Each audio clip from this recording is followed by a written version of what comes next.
नमस्कार, बहुत बहुत स्वागत है आपका मेरे YouTube चैनल पे। मैं हूँ डॉक्टर सचिन शर्मा और आज मैं लाया हूँ आपके लिए एक बहुत ही इम्पोर्टेंट वीडियो। तो जैसा कि आप स्टूडेंट्स जानते हैं कि मध्य प्रदेश में अलग अलग यूनिवर्सिटीज़ में इस समय चल रहा है एग्ज़ाम का दौर।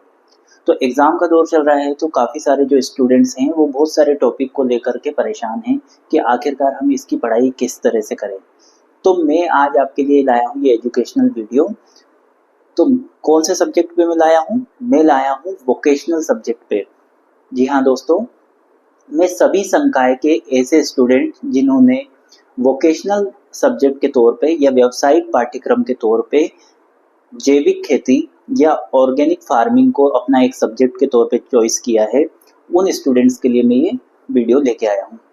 और ये वीडियो स्पेशली मेरा है सेकंड ईयर के स्टूडेंट के लिए। जी हाँ, सेकंड ईयर के स्टूडेंट, चाहे वो बीए के हो, चाहे वो बीएससी के हो, चाहे वो बीकॉम के हो, चाहे बीबीए के हो, चाहे बीसीए के हो, किसी भी स्ट्रीम के स्टूडेंट हो सेकंड ईयर के, अगर उनने वोकेशनल सब्जेक्ट में जैविक खेती या ऑर्गेनिक फार्मिंग लिया है तो आज का ये वीडियो उनके लिए बहुत ही ज़्यादा उपयोगी साबित होने वाला है। जी हाँ, क्योंकि आप जानते हैं कि इस समय जो चल रहा है एग्ज़ाम का टाइम चल रहा है और लास्ट मोमेंट पे जो है कई बार क्या होता है तैयारी नहीं हो पाती स्टूडेंट्स की, तो इस वजह से उनको जो सिलेबस दिखता है कि इतना बड़ा सिलेबस है, इसको हम कैसे तैयार करेंगे। तो आज की क्लास में मैं आपको पूरे सिलेबस की अच्छे से तैयारी करवाने के लिए आया हूँ। और यदि आप इस वीडियो को अच्छे से सुनते हैं और समझते हैं तो आपको निश्चित तौर पर इस वीडियो को अगर आप सुनते हैं समझते हैं तो आपको निश्चित तौर पे अच्छे मार्क्स आप ला सकते हैं परीक्षा में। पर आपको ध्यान ये रखना पड़ेगा, या तो आप एक कॉपी और पेन लेकर के कुछ पॉइंट्स को नोट डाउन कर सकते हैं, या फिर आप ऐसा कर सकते हैं कि इस वीडियो को कम से कम 4 या 5 बार जो है बिना स्किप किए अगर आप देखते हैं तो या सुनते हैं तो आपको बहुत ज़्यादा बेनिफिशियल हो सकता है। ऐसा ज़रूरी नहीं कि एक जगह बैठ करके ही आप सुने। आप मान लीजिए आपने मोबाइल कहीं पे रख दिया एक तरफ और उसको चालू कर दिया और आप कुछ करते हुए भी जो है उसको सुनेंगे तो आपको इसका बहुत अच्छा ज्ञान प्राप्त हो सकता है। वो कैसे? कि अगर आपने इसको रटने के तौर पे इस चीज़ को करा तो आपको कुछ भी समझ में नहीं आएगा, क्योंकि ये सब्जेक्ट हैं ही ऐसे कि इनको जो है आपको रटने की जगह आपको इनको समझने की ज़रूरत है। इन सब्जेक्ट को आप जितना अच्छे तरीके से एक तरीके से जब मैं आपको ये पढ़ाता रहूँगा ये सब्जेक्ट, तो आपको ये ऐसा फील करना है कि हम लोगों के बीच में एक कम्युनिकेशन हो रहा है, एक वार्तालाप हो रहा है और आप कुछ चीज़ सुन रहे हैं, मैं आपको कुछ बोल रहा हूँ तो आप उस चीज़ को सुन रहे हैं ध्यानपूर्वक। तो आइए दोस्तों स्टार्ट करते हैं आज की क्लास को।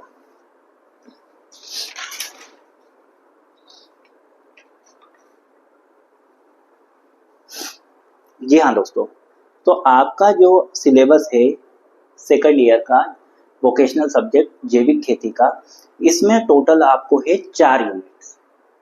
तो ये 4 यूनिट जो है आपको प्रिपेयर करनी है। तो हम स्टार्ट करते हैं यूनिट नंबर 1 से।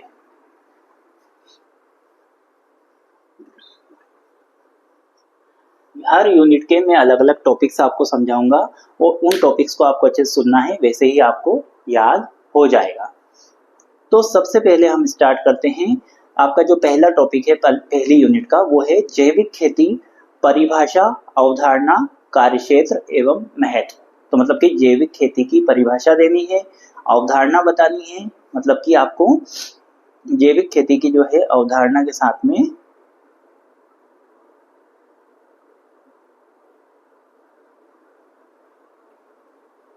डेफिनेशन के साथ में आपको इसका कॉन्सेप्ट बताना है, इसका स्कोप बताना है और इसकी इम्पोर्टेंस को आपको बताना है। तो हम स्टार्ट करते हैं। तो जैविक खेती, इसकी परिभाषा, अवधारणा एवं कार्यक्षेत्र और उसके महत्व। तो जैविक खेती क्या है? एक ऐसी कृषि प्रणाली है जो रासायनिक उर्वरकों और कीटनाशकों के बिना प्राकृतिक तरीकों का उपयोग करके फसलें उगाती है और पशुओं को पालता है। तो बहुत ही सिंपल डेफिनेशन है दोस्तों, आपको याद रखनी है कि जैविक खेती एक ऐसी कृषि होती है जिसमें कि हम किसी भी प्रकार के रासायनिक उर्वरक को इस्तेमाल में नहीं लेते हैं। हम सारा का सारा जो प्रोसेस करते हैं वो जैविक तौर पे ही करते हैं। साथ ही इसमें पशुओं का भी जो है हम पालन पोषण करते हैं। इसका उद्देश्य मिट्टी की उर्वरता को बनाए रखना होता है। तो जैविक खेती अगर अपन करेंगे और अगर अपन केमिकल फर्टिलाइजर को इस्तेमाल में नहीं लेंगे तो निश्चित तौर पे जो है जो मिट्टी की जो उपजाऊ क्षमता है वो और ज्यादा बढ़ेगी। जैव विविधता को बढ़ावा देना और पर्यावरण को नुकसान से बचाना, तो मतलब कि बायोडाइवर्सिटी, बहुत अलग अलग प्रकार के जीव जंतुओं को, चाहे वो प्लांट्स के की बात करें चाहे अपन एनिमल्स की बात करें, तो बायोडाइवर्सिटी मतलब कि ज्यादा से ज्यादा विविधता को बढ़ावा देने का कार्य इसमें होता है और पर्यावरण को नुकसान पहुंचने से ये बचाता है। जैविक खेती का कार्य क्षेत्र कृषि क्षेत्र तक ही सीमित नहीं है, बल्कि ये खाद्य उद्योग, बाजार और नीति में भी महत्वपूर्ण भूमिका निभाती है। तो मतलब कि जैविक खेती ऐसा नहीं है कि केवल वही अपन खेती कर रहे हैं जैविक तौर पे, ऐसा नहीं है। इससे अपने को क्या फायदा है, इससे अपने को जो है बहुत सारे फायदे हैं। एक तो खाद्य उद्योग, फूड इंडस्ट्री, मतलब कि इससे जो फूड प्रोड्यूस हो रहा है उससे अपन जो है अच्छी कमाई कर सकते हैं, लोगों को बेच सकते हैं। और उसके बाद में बाजार और नीति में भी महत्वपूर्ण भूमिका निभाती है। मतलब कि आप जो है अगर आपके खुद का एग्रीकल्चर करेंगे, ऑर्गेनिक एग्रीकल्चर करेंगे, तो उससे क्या है उत्पादन क्षमता भी आपकी बढ़ेगी और जो है आप अच्छी तरह से आर्थिक तौर पे संपन्न हो सकते हैं। तो अगर आपसे जैविक खेती की परिभाषा पूछी जाए तो आप कह सकते हैं कि जैविक खेती एक ऐसी कृषि प्रणाली है जो सिंथेटिक उर्वरकों, कीटनाशकों और आनुवांशिक रूप से संशोधित जीवों का उपयोग नहीं करती है। मतलब कि इसमें किसी भी प्रकार की केमिकल युक्त फर्टिलाइजर उपयोग में नहीं लिया जाता है, ना ही किसी प्रकार का कीटनाशक उपयोग में लिया जाता है, ना ही किसी को ऐसे पौधे को लगाया जाता है जो कि जेनेटिकली मॉडिफाइड हो, आनुवांशिक रूप से उसको कोई संशोधित करके ला करके हाइब्रिड कोई चीज को जाके ने लगा दिया। ये पूरी तरीके से एक नेचुरल तरीके से खेती करने का तरीका है।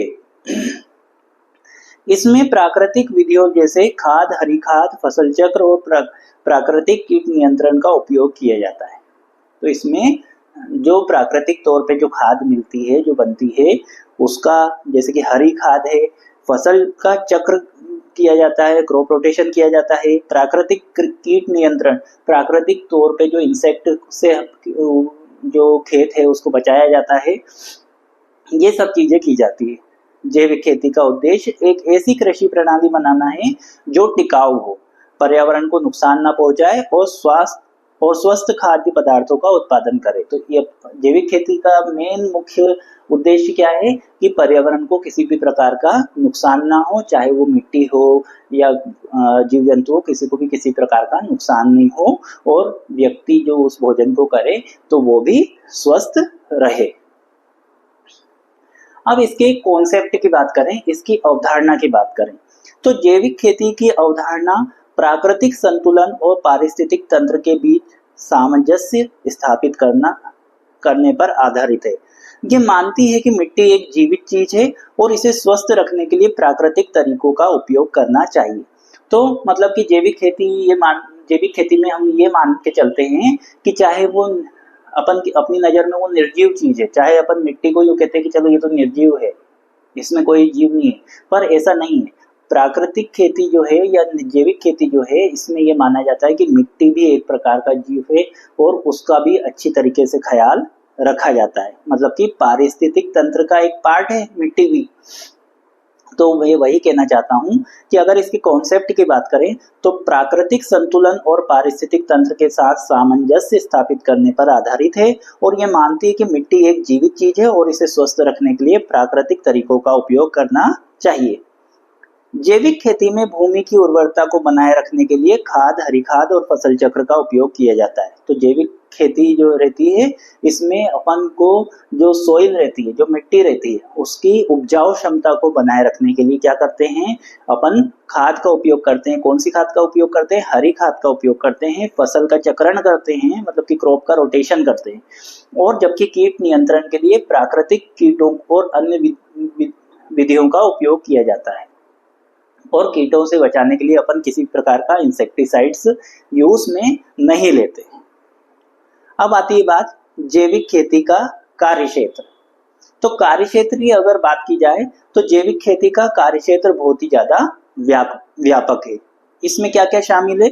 पहला चीज आती है कृषि क्षेत्र। तो कृषि क्षेत्र में हम जानते हैं कि यहाँ प्राकृतिक तरीकों का उपयोग करके फसलें लगाई जाती है और पशुओं को भी पाला जाता है, जैसे पुराने टाइम में करा जाता था कि प्राकृतिक तौर पे पहले क्या होता था, पहले इस तरीके के केमिकल फर्टिलाइजर नहीं होते थे, तो गाय के गोबर को ही से ही खाद बना करके जो है खेतों में डाली जाती थी। और उसकी वजह से क्या रहता था, गाय बैल जो है लोग उनको अपने घर में रखते थे। आज के टाइम पे आप देखते हैं कि जो गाय है वो सड़कों पे घूम रही है, उनको खाने के लिए घास नहीं मिलता है, और बैल जो है बैल भी पूरी तरीके से अनुपयोगी हो गए हैं क्योंकि ट्रैक्टर आ गए हैं उसकी जगह पे। तो इस वजह से जो है कहीं ना कहीं प्राकृतिक तौर पे हम बहुत सारी चीजों को नुकसान पहुंचा रहे हैं। तो जी हाँ दोस्तों, आप अगर किताबें ले लेकर के बैठेंगे इस गर्मी के मौसम में, लास्ट मोमेंट पे किताबों के पन्ने पलटेंगे, तो आपके दिमाग में मेरे को नहीं लगता कि कुछ चीजें घुसने वाली, क्योंकि आधा टेंशन तो आपको रहेगा परीक्षा का और आधा टेंशन ये रहेगा कि बैठ के कुछ समझ में नहीं आ रहा। तो इसलिए ये वीडियो बहुत काम का है, इसको आप बार बार देखें, इसको जो है आप ज़्यादा से ज़्यादा लोगों तक शेयर भी करें और चैनल को भी सब्सक्राइब आप करना ना भूलें। इसमें मैं आपको सब चीज़ें क्लियर कर रहा हूँ, आप बस सुनते जाइए अच्छे से।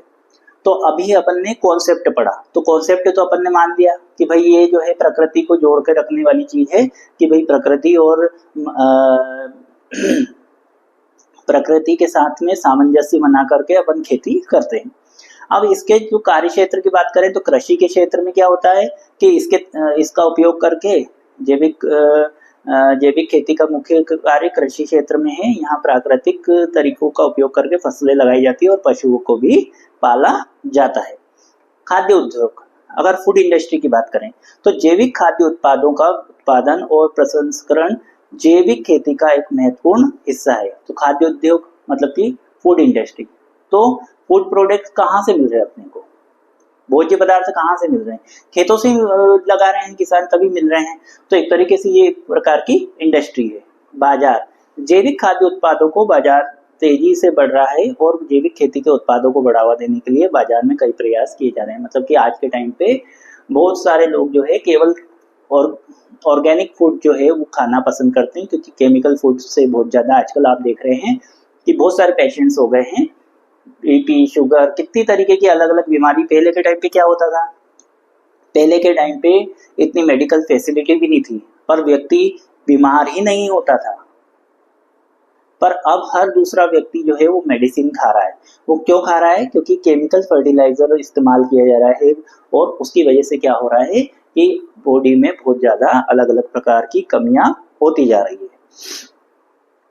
उसके बाद में आगे बढ़ते हैं, जैविक खेती का महत्व। अब महत्व की बात करें तो सबसे पहला महत्व तो यह है कि पर्यावरण संरक्षण।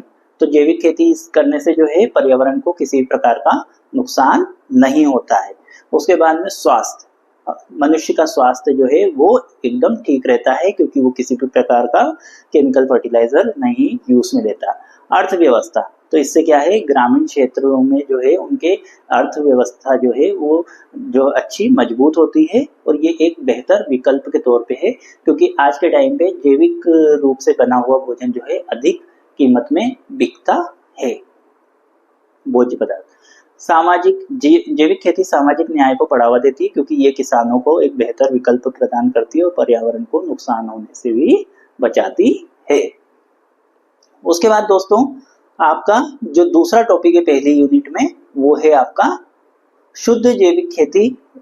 शुद्ध जैविक खेती की, प्योर ऑर्गेनिक फार्मिंग की परिभाषा, डेफिनेशन, अवधारणा, कॉन्सेप्ट एंड लाभ, बेनिफिट्स, इसके बारे में अपन बात करते हैं। तो शुद्ध जैविक खेती जिसे पारिस्थितिक कृषि भी कहा जाता है। तो शुद्ध जैविक खेती की बात कर रहे हैं अब अपन। तो शुद्ध जैविक खेती जिसे पारिस्थितिक खेती भी, कृषि भी कहा जाता है, ये एक ऐसी खेती की विधि है जो सभी प्रकार के सिंथेटिक रसायनों के उपयोग से बचाती है। अब देखिए घूम फिर के वही चीज बार बार रिपीट हो रही है, तो इसलिए आपको ध्यान में रखना है कि जब मैं किसी टॉपिक का नाम बोलता हूं तो उस टॉपिक को भी ध्यान से सुने और उसकी जो लाइन बोल रहा हूं उसको भी ध्यान से सुने, क्योंकि सब एक दूसरे से इंटरकनेक्टेड है, एक दूसरे से जुड़े हुए हैं। ये एक ऐसी खेती की विधि है जो सभी प्रकार के सिंथेटिक रसायनों के उपयोग से बचाती है और इसमें केवल प्राकृतिक उर्वरक और कीटनाशकों का ही उपयोग किया जाता है, जैसे कि खाद, हरी खाद और नीम का तेल। ये विधि मिट्टी के स्वास्थ्य को बेहतर बनाने और प्राकृतिक पारिस्थितिक तंत्र को बनाए रखने पर केंद्रित है। अब अगर इसकी डेफिनेशन की बात करें तो शुद्ध जैविक खेती के बारे में आपसे पूछा जाता है तो आप ये लिखेंगे कि ये ऐसी खेती की विधि है जो कृत्रिम रसायनों का उपयोग नहीं करती है। इसमें केवल क्या होता है, इसमें केवल प्राकृतिक स्रोत से प्राप्त उर्वरक और कीटनाशकों का ही उपयोग किया जाता है। अब अपन इसकी जो है अवधारणा की बात करते हैं, इसके कॉन्सेप्ट की बात करते हैं।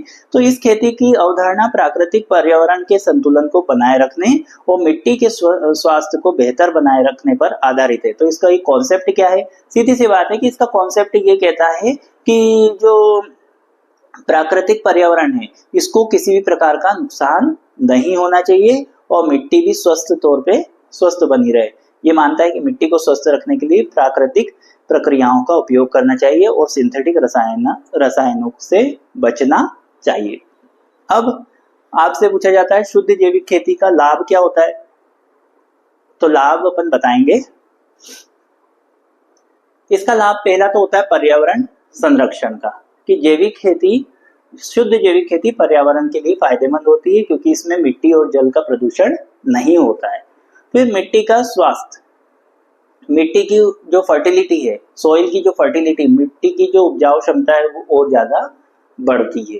उसके बाद में जैव विविधता, ये मिट्टी के में सूक्ष्म जीवों की संख्या और विविधता को बढ़ाता है, मतलब कि जो मिट्टी में सूक्ष्म जीव पाए जाते हैं इनको और ज्यादा बढ़ाता है। स्वास्थ्यवर्धक भोजन, मतलब कि इससे जो भोजन बनता है वो स्वास्थ्य के लिए अच्छा होता है। कीट नियंत्रण, ये प्राकृतिक कीट नियंत्रण विधियों का उपयोग करके जिससे मानव स्वास्थ्य के लिए खतरनाक कीटनाशकों का उपयोग कम हो जाता है।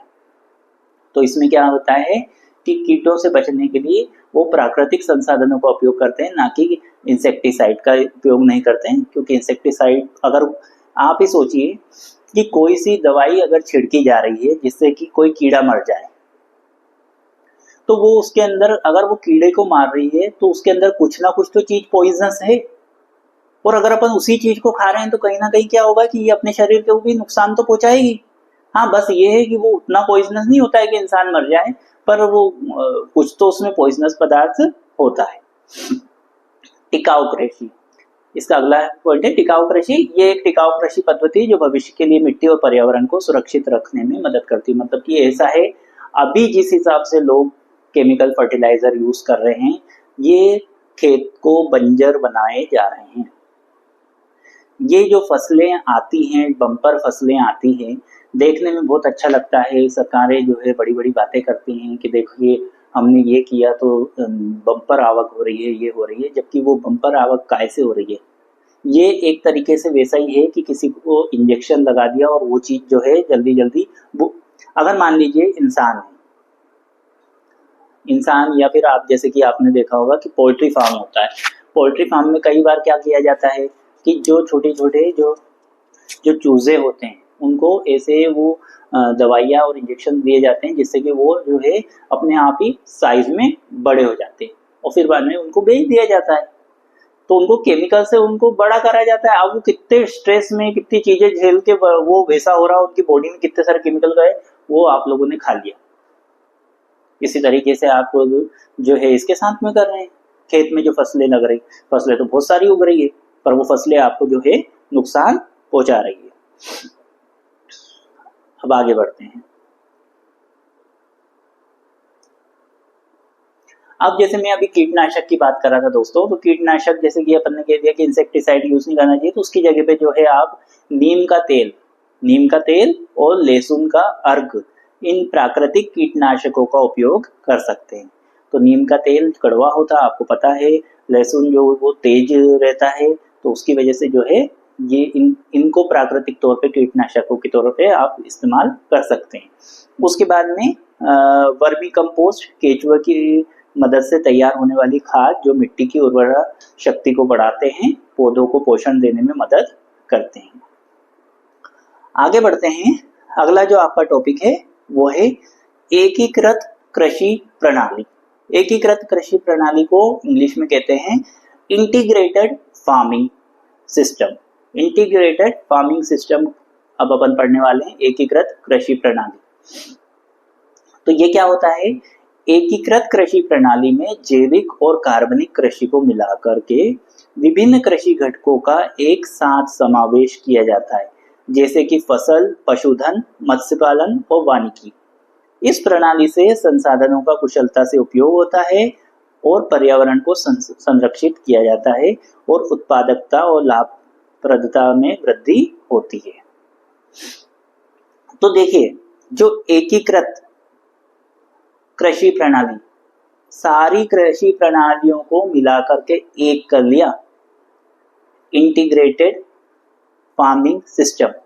तो इसमें क्या होता है कि इसमें फसल भी लगाते हैं, साथ में पशुधन मतलब कि जो गाय बैल रहती हैं उनको भी अपन उपयोग में लेते हैं, प्लस अपन जो है मछली पालन भी करते हैं, प्लस अपन वानिकी मतलब कि जो आपके खेत हैं उस खेत के आसपास जो है आप एक तरीके का बहुत सारे बड़े बड़े वृक्ष लगा सकते हैं और उनको जो है जब वो बड़े हो जाए तो आप उनको बेच भी सकते हैं, फिर नए वृक्ष को लगा सकते हैं। तो इस तरीके से आप कितनी तरीके का काम कर सकते हैं। एक तो आपने जो है आपके जो गाय बैल हैं, बैल को आपने कृषि में इस्तेमाल में ले लिया, गाय जो है वो आपको दूध के लिए काम आ गई, गाय बैल का जो गोबर था उसको उसकी आपने खाद बना ली, उसके बाद में आपका जो मछली पालन किया था तो मछलियों को आपने बेच करके काम चला लिया, उसके बाद में आपका जो पेड़ थे उनको भी आपने जो है लकड़ी के तौर पे बेच दिया और उससे काम चला लिया। तो ये इसको कहते हैं एकीकृत कृषि प्रणाली। अब जैविक और कार्बनिक कृषि के बारे में बात करते हैं कि ये क्या होता है। रासायनिक उर्वरकों, कीटनाशकों और शाकनाशी का उपयोग ना करना और जैविक तरीके से खेती करना। कार्बनिक कृषि जो रहती है जैविक कृषि के समान ही होती है, लेकिन इसमें कार्बनिक पदार्थ जैसे कि कंपोस्ट खाद का उपयोग अधिक किया जाता है। तो मतलब कि इसमें जो कार्बनिक जो खेती रहती है इसमें कंपोस्ट खाद का उपयोग किया जाता है। अब आगे बढ़ते हैं, एकीकृत कृषि प्रणाली के क्या क्या लाभ होते हैं। संसाधनों का कुशल उपयोग, फसल अवशेषों, पशु अपशिष्टों और अन्य संसाधनों का पुनर्चक्रण करके संसाधनों का कुशल उपयोग किया जाता है। तो मतलब कि इसमें क्या होता है, फसल के जो लास्ट में जो पार्ट बच जाता है, सड़ी गली चीजें जो बच जाती वो, उसके बाद में पशुओं का जो अपशिष्ट रहता है इनको वापस से क्या पुनर्चक्रण करके इनसे जो है खाद बना के उसको जो है उपयोग में लिया जा सकता है। पर्यावरण संरक्षण, रासायनिक इनपुट में कम उपयोग से पर्यावरण प्रदूषण भी कम होता है। उत्पादकता में वृद्धि, तो विभिन्न कृषि घटकों को मिलाकर उत्पादकता में भी वृद्धि होती है। लाभप्रदता में वृद्धि, तो आय के विभिन्न स्रोत भी से लाभप्रदता में वृद्धि होती है। आत्मनिर्भरता, स्थानीय संसाधनों का उपयोग करके आत्मनिर्भर भी व्यक्ति होता है। उसके बाद में आजीविका रक्षा, ये प्रणाली किसानों की आजीविका सुरक्षा में सुधार करती है। अब अपन इसका उदाहरण जो है वो तो देख चुके हैं, अब आगे बढ़ते हैं। अगला जो टॉपिक आता है आपका, अब आपको एकीकृत कृषि प्रणाली मेरे ख्याल से समझ में आ गई होगी कि सभी चीजों को, मैंने क्या बोला था कि मान लीजिए कृषि पालन भी कर रहा है वो, मछली पालन भी कर रहा है वो, और वो जो है आपका वानिकी भी कर रहा है, मतलब कि जो पेड़ों को भी लगा रहा है, फिर बाद में मत्स्य पालन भी कर रहा है, ठीक है। उसके बाद में और क्या कर रहा है, तो पशुओं का भी ध्यान रख रहा है, और ये सब मिलाकर के जो है वो कृषि का काम कर रहा है। अब आती है मिक्स्ड फार्मिंग। मिक्स्ड फार्मिंग मतलब कि मिश्रित कृषि। अब मिश्रित कृषि क्या होती है, ये एक ऐसी कृषि प्रणाली है जिसमें एक ही खेत में फसलें उगाने के साथ साथ पशुपालन भी किया जाता है। इसका मतलब ये है कि किसान न केवल अनाज, सब्जियां और फल उगाते हैं, बल्कि दूध, मांस, अंडे जैसे पशु उत्पादों का भी उत्पादन करते हैं। मिश्रित कृषि के लाभ क्या क्या होते हैं, तो भूमि का अधिक उपयोग, मतलब कि जो खेत है उसमें फसलों के साथ में पशुओं का पालन भी हो जाता है। विविधता, मतलब कि मिश्रित कृषि से किसानों को कई तरह के उत्पादकों से आय मिलती है जिससे वे कम जोखिम में रहते हैं। पर्यावरण के लिए अच्छा, पशुधन से मिलने वाली खाद फसलों के लिए उपयोगी होती है और पशुधन के लिए फसल अवशेषों का उपयोग किया जा सकता है जिससे पर्यावरण पर कम दबाव बनता है। तो मतलब कि मिक्स्ड फार्मिंग का मतलब यूं है कि वहां पे उस खेत में जो है आप पशुओं को का भी जो है एक तरीके से मतलब कि आप पशुओं को भी वहां पे पाल रहे हैं। तो पशुओं को पालने से क्या हुआ कि पशुओं का जो जो अपशिष्ट जो चीजें बच रही है उसको आप खाद बना करके जो है खेती में उपयोग में भी ले रहे हैं, साथ में आप उन पशुओं को जो है मीट और अंडे और इनके लिए जो है यूज में ले रहे हैं। उसके बाद में आप उनका दूध यूज में ले रहे हैं। उसके बाद में आप जो है दोनों तरीके से इसका बेनिफिट कमा रहे हैं। मान लीजिए कि आपने कुछ फसल लगाई और अगर पानी ओले कुछ हो गया और आपकी वो फसल नष्ट हो गई तो कम से कम एक चीज तो आपके पास सुरक्षित रहेगी। तो ये इसका फायदा है। मिश्रित कृषि के प्रकार। तो मिश्रित कृषि जो है वो कई प्रकार की होती है। इससे जरूरी नहीं है कि सिर्फ जो है फसल के साथ में अपन ने फसल लगाई और साथ में पशुओं को रख लिया, ऐसा जरूरी नहीं है। और भी तरीके हैं।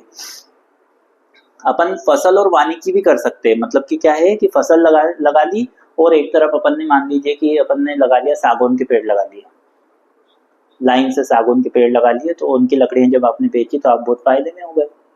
आधा हिस्सा में सागौन लगा दिया, आधे हिस्से में फसल लगा दी।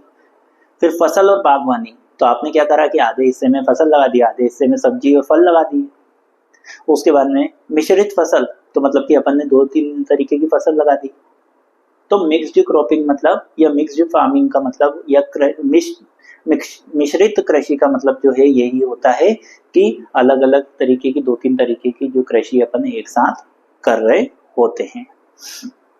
उसके बाद में आपका अगला जो टॉपिक है वो है आपका जैविक कृषि के संबंध में विभिन्न फसल प्रणालियों की अवधारणा।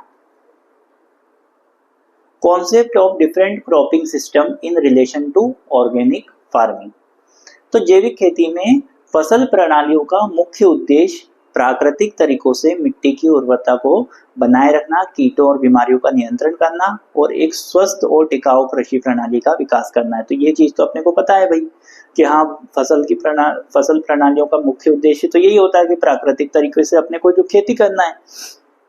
अब इसमें विभिन्न फसल चक्र, फसल मिश्रण, हरी खाद और जैविक उर्वरकों का उपयोग भी किया जाता है।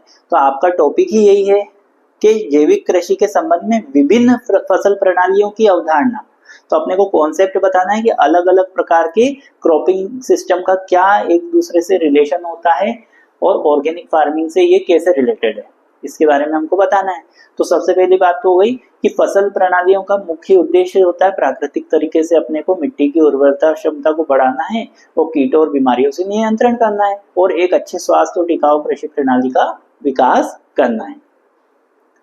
अब इसमें कौन कौन से अलग अलग तरीके जो किए जाते हैं विभिन्न फसल प्रणालियों में, पहला जो तरीका है वो होता है फसल चक्र, क्रॉप रोटेशन। तो इसमें क्या करा जाता है कि बारी बारी से अलग अलग प्रकार की फसलों को लगाया जाता है, जिससे कि क्या होता है कि जो खेत रहते हैं उनमें न्यूट्रिशन जो रहता है, उनमें जो पोषक तत्व रहते हैं वो और ज्यादा बढ़ जाते हैं। फसल मिश्रण, इसमें क्या होता है कि ये एक ऐसी प्रणाली है जिसमें एक ही खेत में 2 या 2 से अधिक फसलों को एक साथ में उगाया जाता है। वो इससे क्या होता है, इससे उर्वरता शक्ति भी बढ़ती है खेत की और कीटों और बीमारियों को कम करने में भी सहायता मिलती है और खरपतवारों की वृद्धि को भी ये नियंत्रित करता है। उसके बाद में आती है हरी खाद। अब हरी खाद में बार बार बोल रहा हूँ, तो हरी खाद मतलब कि क्या होता है कि ये एक ऐसी प्रणाली है जिसमें हरी फसलों को मिट्टी में उगाने के बाद उन्हें खाद के रूप में इस्तेमाल किया जाता है। ये मिट्टी की उर्वरता को बढ़ाने, पानी की उपलब्धता को बढ़ाने और मिट्टी की संरचना को सुधार करने में मदद करता है। तो मतलब कि जो हरे पौधे जो उगाते हैं उनको जो है फिर बाद में जाके क्या करा जाता है, जब पूरी तरह से उग जाते हैं उनके बाद में उनको कुछ तरह से मतलब उनको सड़ाया जाता है और उसको फिर खाद के तौर पे जो है उपयोग में लिया जाता है। और वो जब वहां लगे रहते हैं तो उस जगह पे क्या होता है कि वो कहीं ना कहीं जो है मिट्टी को बांध के रखने का भी कार्य करते हैं। जैविक उर्वरक प्राकृतिक स्रोत से प्राप्त होते हैं, जैसे कि खाद, गोबर, फसल अवशेष और जैव उर्वरक। वे मिट्टी की उर्वरता को बढ़ाने, पानी की उपलब्धता को बढ़ाने और मिट्टी की संरचना में सुधार करने में मदद करता है। मतलब कि जैविक उर्वरक जो रहते हैं ये क्या काय के बनते हैं, गोबर के बनते हैं, फसल के अवशेष से बनते हैं और जैव उर्वरक होते हैं और ये मिट्टी की जो उपजाऊ क्षमता है उसको बढ़ाते हैं और पानी की उपलब्धता को भी बढ़ाए रखते हैं। अब बात करते हैं फसल अवशेष, क्रॉप रेसिड्यू। फसल अवशेष जैसे कि तिनका, भूसा और पत्ती मिट्टी को ढकने और खाद के रूप में उपयोग किया जा सकता है। ये मिट्टी की उर्वरता को बढ़ाने, पानी की उपलब्धता को बढ़ाने और मिट्टी की संरचना में सुधार करने में मदद करता है। तो दोस्तों, जैसे कि आपने देखा होगा कि जैसे अपन जंगल की बात करें, तो अगर जंगल की बात करेंगे तो जंगल में बहुत सारे अलग अलग प्रकार के पौधे रहते हैं। वहां तो कोई उनको पानी भी देने नहीं जाता है, ना उनको कोई खाद देने के लिए जाता है। फिर वो कैसे लग जाते हैं, कैसे उग जाते हैं? तो क्या होता है, वहां पे खाद किस चीज की बनती है कि उनकी जो पत्तियां, अलग अलग पेड़ों की जो पत्तियां रहती है वो वहीं मिट्टी में जो गिरती हैं सूख के, तो वो वहीं अपने आप ही खाद में बदल जाती है। तो वो एक तरीके से जो है खाद का काम करती है। तो इसको अपन फसल अवशेष के तौर पे भी देख सकते हैं।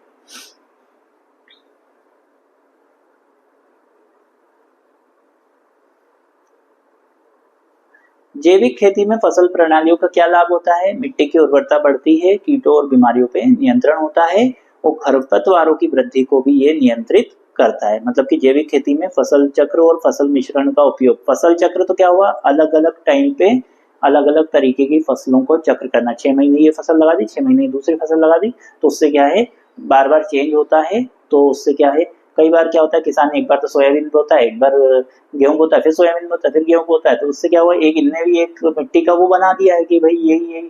पर ऐसा, अगर इसकी जगह जो है वो 2-3 अलग अलग तरीके की क्रॉप्स को लेकर के अगर फील्ड में करते हैं उपयोग, तो निश्चित तौर पे जो है मिट्टी की उपजाऊ क्षमता जो है बढ़ेगी।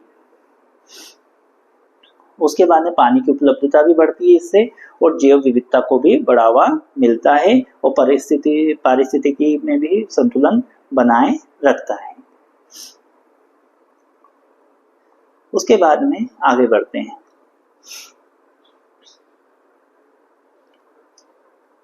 तो यहाँ खत्म हो जाती है आपकी पहली यूनिट। अब आते हैं अपन दूसरी यूनिट पे। तो दूसरी यूनिट में जो है अपने को दोस्तों क्या पढ़ना रहेगा, अपने को पढ़ना रहेगा कृषि प्रणाली के बारे में। तो कृषि प्रणाली क्या होती है? तो आपका पहला टॉपिक जो सेकंड यूनिट में है वो है कृषि प्रणाली की अवधारणा। तो कृषि प्रणाली एक ऐसा दृष्टिकोण है जो खेती के सभी पहलुओं को ये एक ऐसा दृष्टिकोण है जो खेती के सभी पहलुओं को एकीकृत करता है ताकि टिकाऊ, लचीला और सामाजिक आर्थिक रूप से व्यवहार्य कृषि उत्पादन प्राप्त किया जा सके। ये जैव विविधता, कुशल संसाधन उपयोग और स्थानीय परिस्थितियों के अनुकूल होने पर जोर देता है।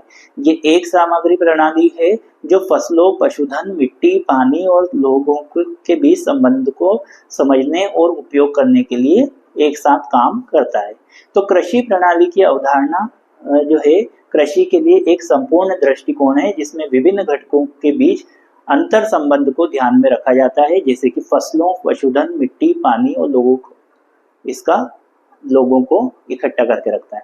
तो अगर आपको ये क्वेश्चन आता है दोस्तों कि कृषि प्रणाली जो रहती है, अगर इसका आपसे पूछा जाता है कि इसकी अवधारणा क्या है, कृषि प्रणाली, जैविक कृषि प्रणाली की अवधारणा क्या है, तो आपको ये याद होना चाहिए कि जैविक कृषि प्रणाली की अवधारणा ये है कि ये क्या करता है, ये सभी को, चाहे वो फसल है, चाहे वो पशुधन है, चाहे वो मिट्टी है, चाहे वो पानी है, ये सब का मैनेजमेंट करके चलता है। ये सबको एक साथ लेकर के चलने का कार्य करता है।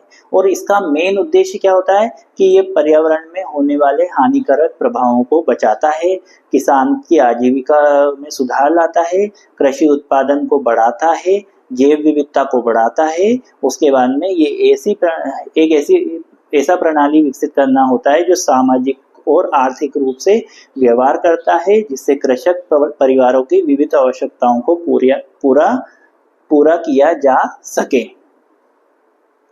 यह प्रणाली एक निर्णय लेने वाली इकाई है जो कृषि, परिवार, फसल और पशुधन प्रणालियों को एक साथ जोड़ती है और भूमि, पूंजी और श्रम को उपयोगी उत्पादों में बदलती है जिन्हें उपयोग किया जा सकता है और बेचा जा सकता है। तो कहने का मतलब यही है कि अगर आपसे कृषि प्रणाली के बारे में पूछा जाए तो आपको बस ये इतना ही कहना है। इसका मैं ऑल टोटल बात बता देता हूँ कि अगर कृषि प्रणाली क्वेश्चन आता है तो आपको बस ये कहना है कि ये ऐसा दृष्टिकोण है कि जो खेती के सभी पहलुओं को एक साथ जोड़ के रखता है। खेती के कौन कौन से पहलुओं को जोड़ के रखता है? खेती में जैसे कि जो है फसलों को, पशुओं को, उसके बाद में मिट्टी को, उसके बाद में पानी को, उसके बाद में जैव विविधता को, उसके बाद में जो है आर्थिक रूप से किसानों को मजबूत करता है। तो ये सब चीजों का एक एकीकृत प्रणाली होती है। उसके बाद में आगे बढ़ते हैं। अगला जो आपका टॉपिक है वो है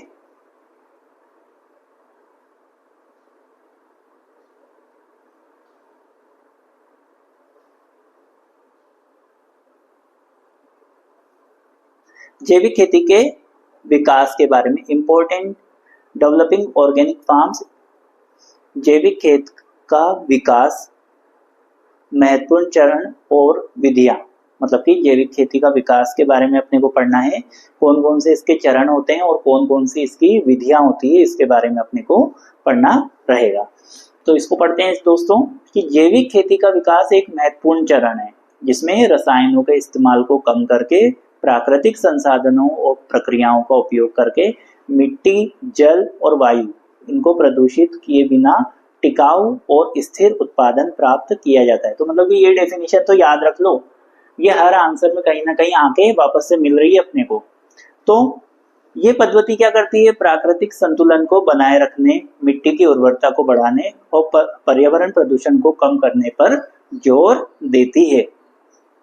अब जैविक खेती के विकास के महत्वपूर्ण चरण और विधियां कौन कौन सी है इसके बारे में बताता हूं मैं आपको कि जैविक खेती के विकास के महत्वपूर्ण चरण और विधियां निम्नलिखित है। पहला है जैविक खाद का उपयोग। तो अपने को कौन कौन सी चीजें जो है वो जरूरत पड़ेगी। पहली बात तो ये कि जैविक खाद की जरूरत पड़ेगी, जैसे कि कंपोस्ट, वर्मी कंपोस्ट और हरी खाद। तो मतलब कि कंपोस्ट तो जैसे कि आपने ये जो सड़ी गली चीजें जो आपने मान लो गाय का गोबर है, उसके बाद में आपके घर का निकलने वाला किचन वेस्ट है, इन सब चीजों को मिला के एक साथ जो रोज डेली निकलने वाला जो कचरा है ऑर्गेनिक टाइप का, मतलब कि आपके सब्जियों का कचरा है, इन सबको आपने एक जगह डाल दिया और वहाँ पानी डाल दिया और उसको सड़ा के जो उससे जो खाद बनी उसको आपने खेत में ही उसमें ले लिया।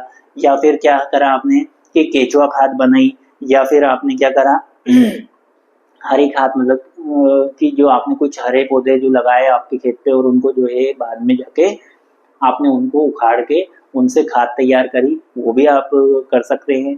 तो ये जैविक खाद का उपयोग करना चाहिए। फसल चक्र और फसल विविधता, मतलब कि फसल को चक्रण करना चाहिए, अलग अलग तरीके की फसल लगानी चाहिए और विविध तरीके की फसल अपने को लगानी चाहिए। जैविक कीट नियंत्रण, तो कीटों से बचाने के लिए अपने को जैविक विधियां उत्पन्न जो उपयोग में लेनी चाहिए। पशुधन प्रबंधन, पशुधन प्रबंधन मतलब कि पशुधन को नैतिक रूप से बनाए रखकर और उनका उपयोग करके जैविक खेती में खाद और पशुधन का प्रबंध भी किया जाना चाहिए। पशुओं का भी उपयोग किया जाना चाहिए, पानी को भी संरक्षित करना चाहिए।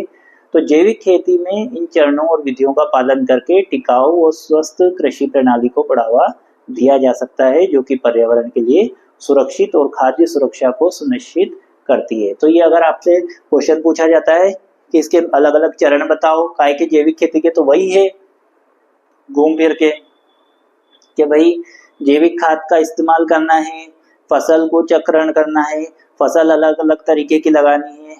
एक तो हर मतलब 6-6 महीने में आप अलग अलग तरीके की फसल लगाओ, एक खेत में आप अलग अलग तरीके की फसल लगाओ, एक ही टाइम पे भी लगा सकते हैं। फिर जैविक कीट नियंत्रण करना है, पशुओं को पालना है, पानी का संरक्षण करना है, ये सब चीजें आपको इसमें करनी होती है। फिर आपका अगला टॉपिक है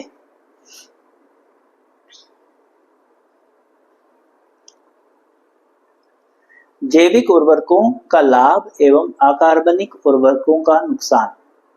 benefit of organic fertiliser and harms of inorganic fertiliser. तो जैविक उर्वरकों का लाभ एवं अकार्बनिक उर्वरकों का क्या नुकसान होता है। तो जैविक खाद की आवश्यकता इसलिए है क्योंकि ये मिट्टी के स्वास्थ्य को बनाए रखता है और फसल की पैदावार को भी बढ़ाता है, जैविक तौर से जो खाद बनती है वो क्या करती है कि वो मिट्टी को भी अच्छे से प्रोटेक्ट करके रखती है और साथ में पर्यावरण को भी सुरक्षित रखती है। ये रासायनिक खाद के मुकाबले बहुत ही ज़्यादा स्थायी और प्राकृतिक तरीका होता है जो मिट्टी की उर्वरता को बढ़ाने में हेल्प करता है और भूमि के स्वास्थ्य को भी बढ़ाता है, सुधार करता है। अब जैविक खाद की आवश्यकता के कारण, जैविक खाद की क्या आवश्यकता है, क्यों कारण है, क्या क्या कारण है जैविक खाद को उपयोग करने के? पहला तो है मिट्टी की उर्वरता को बढ़ाता है, जो सॉइल है उसकी फर्टिलिटी को बढ़ाता है, फसल की पैदावार में वृद्धि, फसल की पैदावार को बढ़ाता है, पर्यावरण की सुरक्षा मतलब कि पर्यावरण को बचाता है, भूमि की स्वास्थ्य में सुधार मतलब कि भूमि जो मिट्टी है उसकी जो फर्टिलिटी है उसको इंक्रीज करता है। स्थायी कृषि, जैविक खाद स्थायी कृषि के रूप में महत्वपूर्ण साधन है जो मिट्टी के स्वास्थ्य को बनाए रखता है, मतलब कि जो आने वाली जनरेशन है, तो अपन अभी तो मिट्टी में केमिकल मिलाए जा रहे, एक पॉइंट ऐसा जाएगा मिट्टी बंजर हो जाएगी, वहाँ कुछ लगेगा ही नहीं। फिर आने वाले जो जनरेशन है वो गालियां देंगी बाद में बैठ के कि हमें खाना ही नहीं मिल पा रहा है, कि हमारे जो पूर्वज थे उनने इतनी केमिकल यूज करा कि अब वो मिट्टी जो है कोई काम की नहीं रही। अब जैविक खाद के प्रकार, तो जैविक खाद के कौन कौन से प्रकार होते हैं? एक होता है गोबर खाद, जो गोबर को सड़ाकर बनाई जाती है। एक होती है हरी खाद, पौधों को उगाकर और उन्हें मिट्टी में जोतकर खाद बनाई जाती है। एक होती है कंपोस्ट खाद, मतलब कि रसोई से निकलने वाले जो अवशेष होते हैं और बाकी के कार्बनिक पदार्थ को साथ में मिलाकर खाद बनाते हैं। केचुआ खाद, मतलब कि केचुए की मदद से ये खाद बनाई जाती है। उसके बाद में जैव उर्वरक, जीवाणुओं और अन्य सूक्ष्म जीवों का उपयोग करके खाद को बनाया जाता है।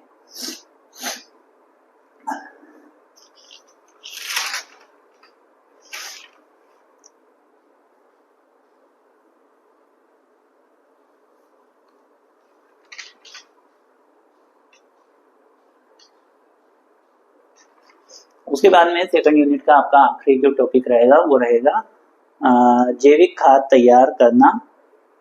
तो इसके बारे में अपन थोड़ा सा देख लेते हैं।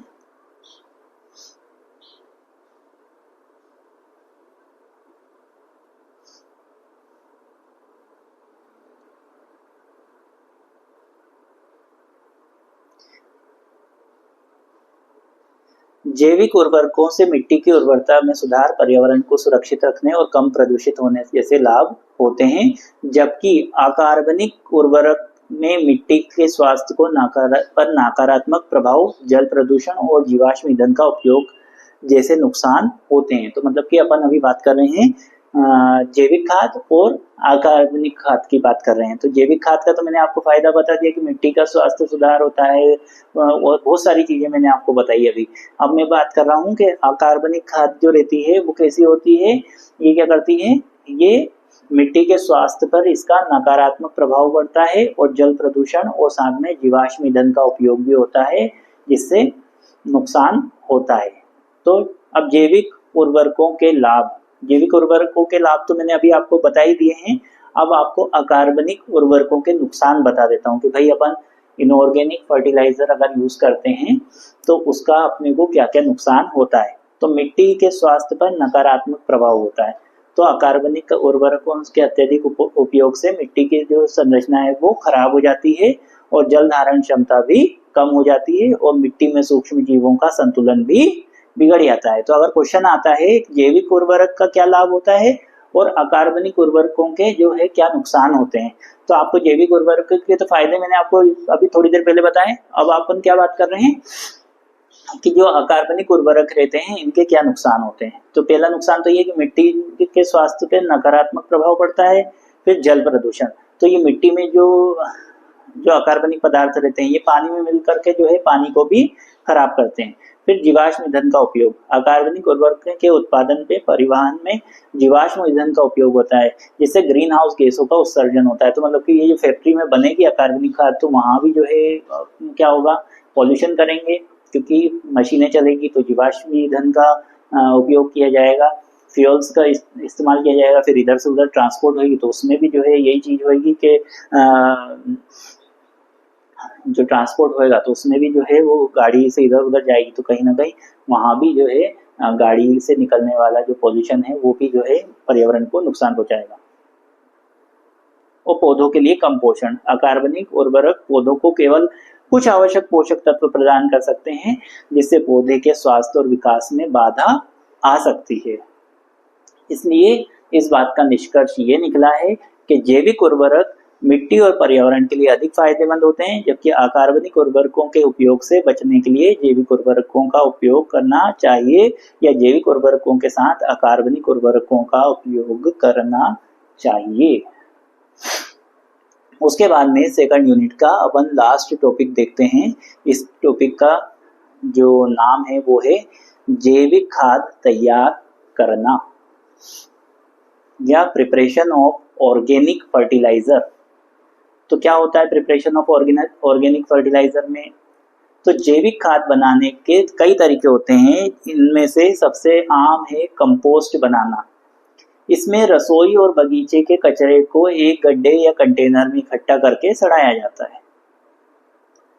और केचुआ खाद वर्मी कंपोस्ट भी बनाया जा सकता है, जिसमें केचुए को रसोई के कचरे में डाला जाता है और वे उसे खाद में बदल देते हैं।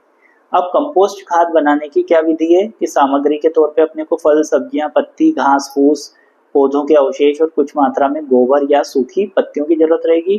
फिर एक गड्ढा करना पड़ेगा, उसके बाद में यह प्लास्टिक का एक कंटेनर लेना पड़ेगा और उसमें ये सब सामग्री को अपने को डालना पड़ेगा और ढकना पड़ेगा, और 3-4 महीने तक के लिए उसको वैसा का वैसा ही अपन छोड़ देंगे और कुछ समय बाद जो है खाद तैयार हो जाती है। और अगर अपने को, ये तो हुई कौन सी खाद, ये हुई आपकी कंपोस्ट खाद। कंपोस्ट खाद कैसे बनाई उनने? किचन का जो वेस्ट प्रोडक्ट था, चाहे वो सब्जी के छिलके हो, चाहे फल फ्रूट के छिलके हो, या घास फूस हो, कुछ भी है, उन सबको एक जगह डाल दिया। उसमें जो है इन्हें क्या करा कि वो सब डालने के बाद में उसमें कुछ गोबर और सूखी पत्तियां वगैरह सब डाल दी, और फिर बाद में क्या करा कि उसको बंद करके रख दिया, और 3-4 महीने बाद जो है खाद अपने आप तैयार हो जाती है। उसमें जो है कुछ अपन वो भी डाल देते हैं, नहीं, अगर कंपोस्ट खाद बना रहे हैं तो उसमें कुछ भी नहीं डालेंगे, ये सब चीजें डालेंगे, और ये पानी जरूर डालेंगे। हाँ सॉरी, पानी डालेंगे तो जिससे क्या है कि वो अच्छी तरीके से सड़ जाएगी और फिर अपने आप ही वो खाद में परिवर्तित हो जाएगी। जबकि वर्मी कंपोस्ट खाद कैसे बनती है? वर्मी कंपोस्ट खाद में क्या होता है कि जो बची हुई सब्जी है, फल है, गोबर है, केचुआ है, इन सबको क्या करा जाता है, एक जगह डाल दिया जाता है, और फिर उसमें केचुओं को उन कंटेनर में डाल देते हैं और उसमें नमी और हवा का संतुलन बनाए रखते हैं। और केचुए क्या करते हैं, कचरे को खाकर खाद बना देते हैं। और भी बहुत सारे तरीके हैं, जैसे कि गोबर से खाद, गोबर, गोमूत्र, चोकर, गुड़ और मिट्टी को मिलाकर खाद बनाई जा सकती है। तो ऐसे हरी खाद कुछ विशेष पौधों को उगाकर उन्हें खाद के रूप में उपयोग किया जा सकता है। फिर जीवाणु खाद जो रहती है, कुछ जीवाणुओं को उपयोग में करके बीजों को उपचारित करने के लिए किया जा सकता है। आगे बढ़ते हैं।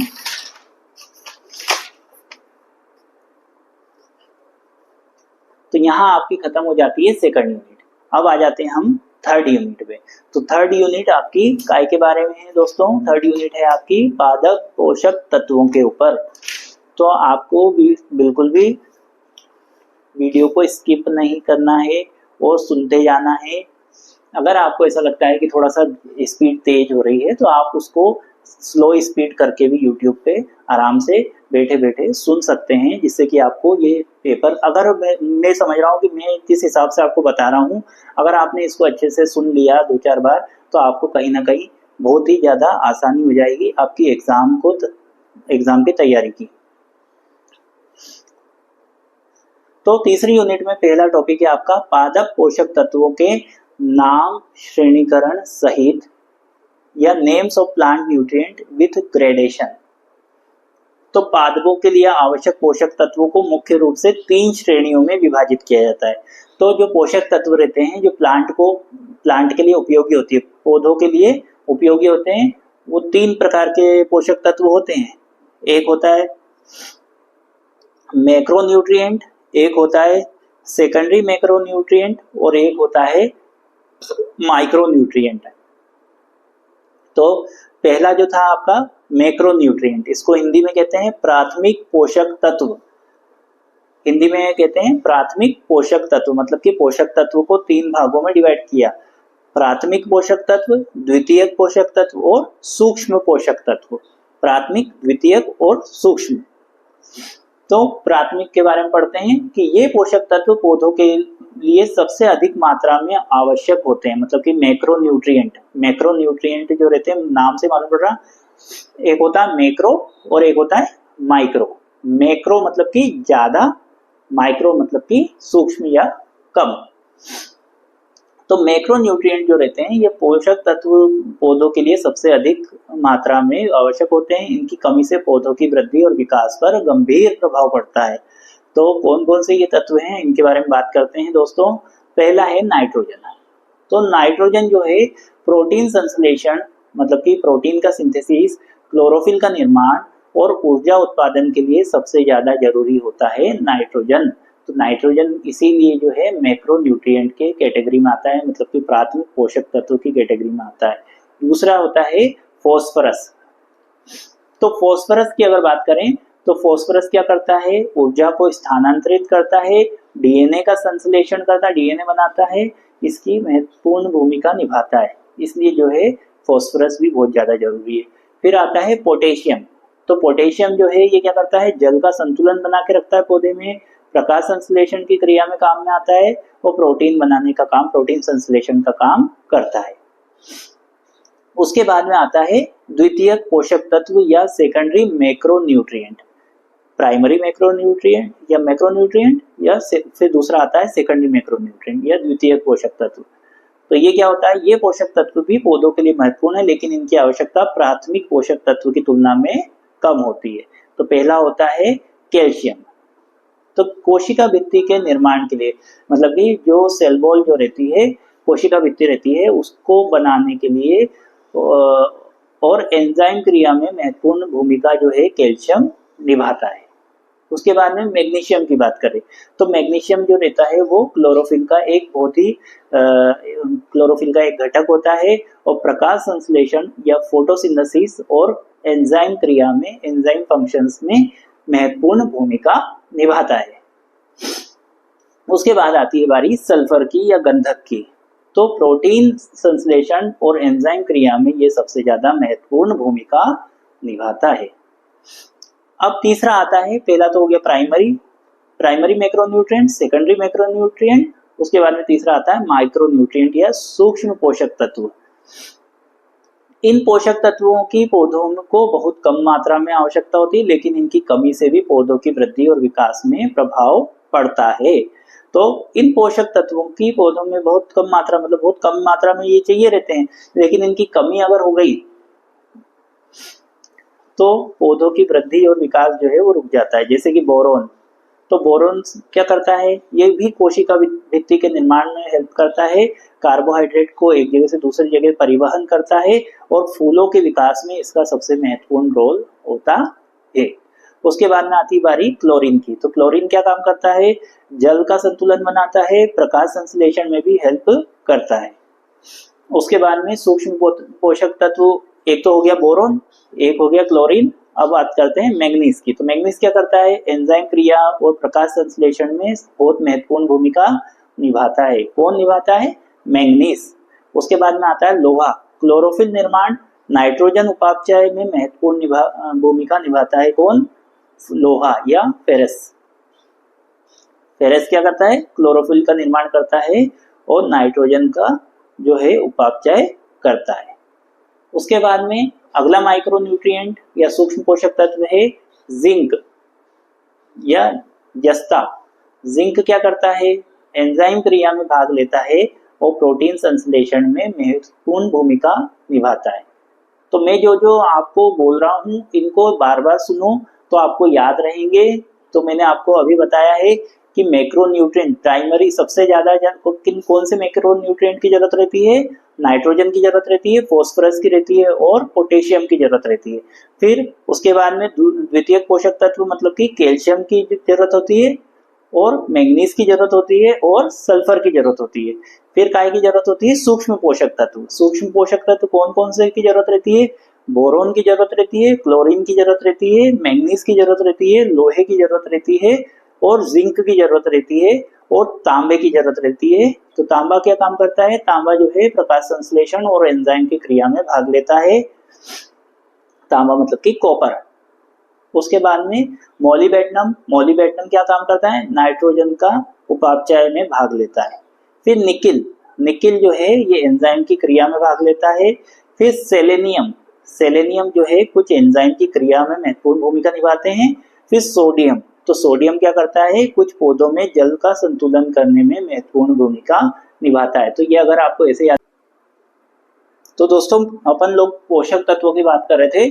तो कौन कौन से पोषक तत्व, अलग अलग तरीके के पोषक तत्व, जैसे macronutrient, primary macronutrient, secondary macronutrient और माइक्रोन्यूट्रिएंट, इनके बारे में अपन ने बात कर ली थी। अब आगे बढ़ते हैं कि पादप वृद्धि एवं विकास में पोषक तत्व बहुत महत्वपूर्ण भूमिका निभाते हैं। और ये तत्व जो रहते हैं ये पौधों को स्वस्थ रखने, विभिन्न कार्यों को करने और प्रजनन के लिए आवश्यक होते हैं। पौधों के लिए कुल 16 पोषक तत्वों की आवश्यकता होती है।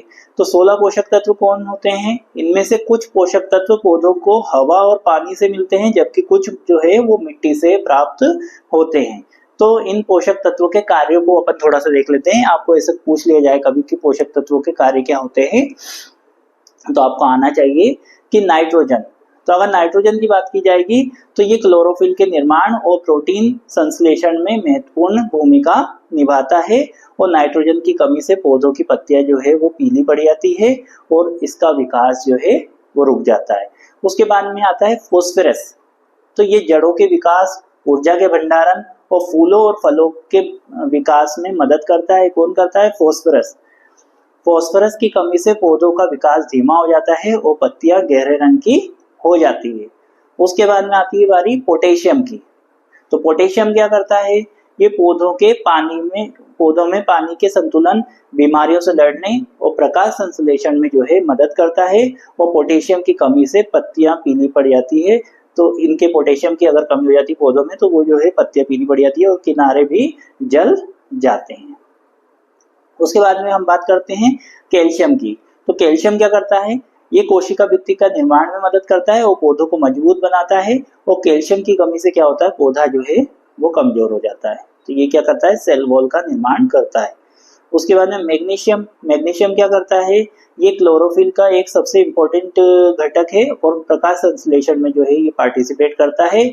और इसकी कमी हो जाती है तो पत्तियां पीली पड़ जाती है और किनारे पत्तियों के जो है वो जल जाते हैं। फिर सल्फर की बात करें तो ये प्रोटीन और कुछ एंजाइम का एक महत्वपूर्ण घटक है। और सल्फर की कमी से जो है पत्तियां पीली पड़ जाती है और उनका विकास रुक जाता है। अब सूक्ष्म पोषक तत्व की अगर बात की जाए, बोरोन है, कॉपर है, आयरन है, मैग्नीज है, मोलिब्डेनम है और जिंक है। ये तत्व भी पौधों के लिए उतने ही महत्वपूर्ण है और विभिन्न कार्यों में मदद करते हैं। और इनकी कमी से जो है पौधों में विभिन्न तरीके के लक्षण दिखाई देने लगते हैं। अब पोषक तत्वों की आवश्यकता। पौधों में विभिन्न प्रकार के पोषक तत्वों की आवश्यकता होती है, लेकिन कुछ पोषक तत्व जैसे कि नाइट्रोजन, फास्फोरस, पोटेशियम अधिक मात्रा में आवश्यक होते हैं और इन तत्वों को बृहद पोषक तत्व भी कहा जाता है, जबकि अन्य तत्व जो है वो सूक्ष्म पोषक तत्व कहलाते हैं। तो मैंने जब आपको जब डिवाइड ही करा था पौधों ये इस तत्वों को, मैक्रो, प्राइमरी मैक्रो, फिर सेकेंडरी मैक्रो और फिर माइक्रो, तो उस समय मैंने आपको नाम बोलता जा रहा था पोषक तत्वों के और उसके आगे मैं आपको बोल रहा था कि भाई इसका काम क्या होता है। तो ये चीज वापस से रिपीट करने की आपको आवश्यकता नहीं है। फिर आपका अगला जो टॉपिक है वो आता है कार्बनिक और अकार्बनिक पदार्थों से पादपों द्वारा पोषक तत्व ग्रहण करना एवं उपयोग। तो पौधों में कार्बनिक और अकार्बनिक पदार्थ दोनों से पोषक तत्व को ग्रहण किया जाता है। तो अब आगे बढ़ते हैं कि अकार्बनिक पोषक तत्व जैसे कि खनिज, पानी और कार्बन डाइऑक्साइड पौधे मिट्टी और वायुमंडल से अवशोषित करते हैं। तो अपने को पता है कि अकार्बनिक पदार्थ जो है वो आपके पानी हो गया, कार्बन डाइऑक्साइड हो गई, जो पोषक तत्व जो थे वो पौधे मिट्टी से जो है ग्रहण कर रहे हैं। तो अब क्या हुआ, कार्बनिक पदार्थ कैसे होते हैं? कार्बनिक पदार्थ जैसे कि मृत जैविक सामग्री, जैविक तौर पे बनी हुई सामग्री अगर मृत है तो वो कार्बनिक पदार्थ होगा। मिट्टी में सूक्ष्म जीव द्वारा अकार्बनिक पदार्थों को क्या करते हैं कि कार्बनिक पदार्थ जैसे कि मृत जैविक सामग्री को मिट्टी में सूक्ष्म जीव क्या करते हैं, उसको वापस से अकार्बनिक पदार्थ में परिवर्तित कर देते हैं, जिससे पौधे उन्हें अवशोषित कर लेते हैं। तो क्या करते हैं पौधे अकार्बनिक पदार्थ, देखिए नॉर्मल तौर पे आप ये याद रख लीजिए, पौधे जो है वो अकार्बनिक पदार्थ को उपयोग करके भोजन बनाते हैं। किस फॉर्म में? कार्बनिक फॉर्म में। तो कार्बनिक फॉर्म में क्या क्या बनता है भोजन में? तो भोजन में जो है आपको सब चीजें रहती है, कार्बोहाइड्रेट रहता है, फैट्स रहता है, स्टार्च रहता है, प्रोटीन रहता है, मिनरल्स रहते हैं, ये सब चीजें रहती है। पर अकार्बनिक पदार्थ में आपके कौन से आ गए? मिट्टी है, पानी है, मिट्टी में जो मौजूद जो पोषक तत्व हैं, ये सब जो है।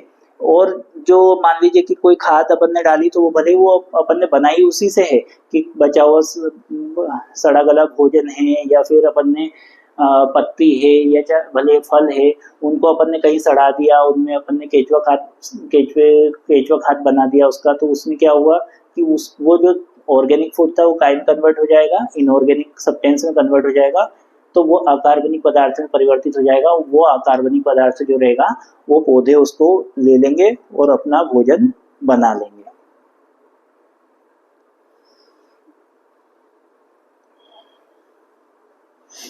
उसके बाद में अगला जो टॉपिक है आपका, कार्बनिक स्रोत से पोषक तत्वों का उपयोग करके संतुलित पोषक तत्वों की आपूर्ति। तो कार्बनिक स्रोत से पोषक तत्व का उपयोग करके संतुलित पोषक तत्वों की आपूर्ति का मतलब ये होता है कि पौधों को उनकी वृद्धि के लिए आवश्यक पोषक तत्वों को प्राप्त करने के लिए जैविक खाद, फसल अवशेष और अन्य कार्बनिक पदार्थों का उपयोग करना। फसल ये मिट्टी की उर्वरता को बढ़ाता है और पर्यावरण को भी लाभ पहुंचाता है। कार्बनिक स्रोत से पोषक तत्वों की आपूर्ति के लाभ क्या क्या होते हैं? तो इससे ये लाभ होते हैं कि मिट्टी की संरचना में सुधार आता है, मतलब मिट्टी ढीली होती है और उसमें हवा पहुंचती है। पोषक तत्वों की उपलब्धता जो है, कार्बनिक पदार्थ मिट्टी में पोषक तत्वों को बनाए रखते हैं और पौधों के लिए उपलब्ध करवाते हैं। उसके बाद में जल धारण क्षमता बढ़ाते हैं, मतलब कि कार्बनिक पदार्थ मिट्टी की जल धारण क्षमता को भी बढ़ाते हैं, और जिससे सूखे की स्थिति में भी पौधों को पानी मिलता रहता है। सूक्ष्म जीव को भी बढ़ाते हैं, कार्बनिक पदार्थ मिट्टी में सूक्ष्म जीव की संख्या और गतिविधियों को भी बढ़ाते हैं, जो पौधों के लिए पोषक तत्वों को प्राप्त करने में और मिट्टी के स्वास्थ्य के लिए बेहतर बनाने के लिए जरूरी होते हैं। अब पर्यावरण पे कम प्रभाव। कार्बनिक स्रोत का उपयोग रासायनिक उर्वरकों की तुलना में पर्यावरण पर कम हानिकारक होता है, क्योंकि वे मिट्टी को प्रदूषित नहीं करते हैं और ग्रीन हाउस गैसों के उत्सर्जन को भी कम करते हैं। उसके बाद में आगे बढ़ते हैं। अगला जो आपका टॉपिक है तीसरी यूनिट का, वो है एकीकृत पादप पोषक तत्व प्रबंधन। अगर आपको परीक्षा में पूछा जाता है एकीकृत पादप पोषक तत्व प्रबंधन, इंटीग्रेटेड प्लांट न्यूट्रिएंट मैनेजमेंट, ये क्या होता है? तो ये होता है कि एक ऐसा तरीका होता है जो पौधों को आवश्यक पोषक तत्व प्रदान करने के लिए जैविक, अजैविक और जैविक स्रोतों का एक साथ उपयोग करता है। इसका उद्देश्य पौधों को स्वास्थ्य, मिट्टी की उर्वरता और पर्यावरण की सुरक्षा करना होता है। तो इसको अपन समझने की कोशिश करते हैं। क्या है ये IPM, या मतलब कि अपन कह सकते हैं इंटीग्रेटेड प्लांट न्यूट्रिएंट मैनेजमेंट, एकीकृत पादप पोषक तत्व प्रबंधन। तो इसमें क्या करते हैं, पौधों को आवश्यक पोषक तत्व प्रदान करने के लिए, तो मतलब पौधों को अगर अपन आवश्यक पोषक तत्व अपने को प्रदान करना है तो कैसे करेंगे? उसके लिए जैविक, अजैविक और जैविक स्रोतों का उपयोग करते हैं एक साथ में, ताकि जो पौधा जो है वो अच्छे से डेवलप हो सके। एकीकृत पादप पोषक तत्व प्रबंधन के मुख्य तत्व, अब इसके मुख्य तत्व से आपको और ज्यादा डिटेल में इसका समझ में आएगा। तो सबसे पहला होता है जैविक खाद या ऑर्गेनिक मैन्योर्स। गोबर की खाद, हरी खाद, कंपोस्ट खाद आदि जो मिट्टी की जैविक संरचना को बेहतर बनाते हैं और पोषक तत्वों को प्रदान करते हैं। फिर रासायनिक उर्वरक, नाइट्रोजन, फास्फोरस, पोटेशियम जैसे प्रमुख पोषक तत्वों को पौधों तक पहुंचाने के लिए उपयोग किए जाते हैं। जैविक उर्वरक, मिट्टी में मौजूद सूक्ष्म जीव का उपयोग करके पौधों को आवश्यक पोषक तत्व उपलब्ध कराते हैं। फसल चक्र में बदलाव करके मिट्टी की उर्वरता को बनाए रखा जाता है।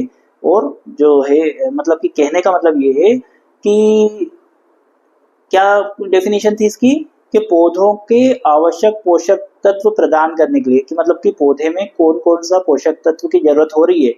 तो मतलब कि हमने क्या देखा कि उसको जैविक पोषण प्रदान कर रहे हैं, साथ में उसको कुछ अजैविक पोषण जो है अलग अलग माध्यम से, जैसे कि उसको नाइट्रोजन की जरूरत है, उसको फॉस्फोरस की जरूरत है, उसको पोटेशियम की जरूरत है, तो वो अलग तरीके से उसको दिया जा रहा है।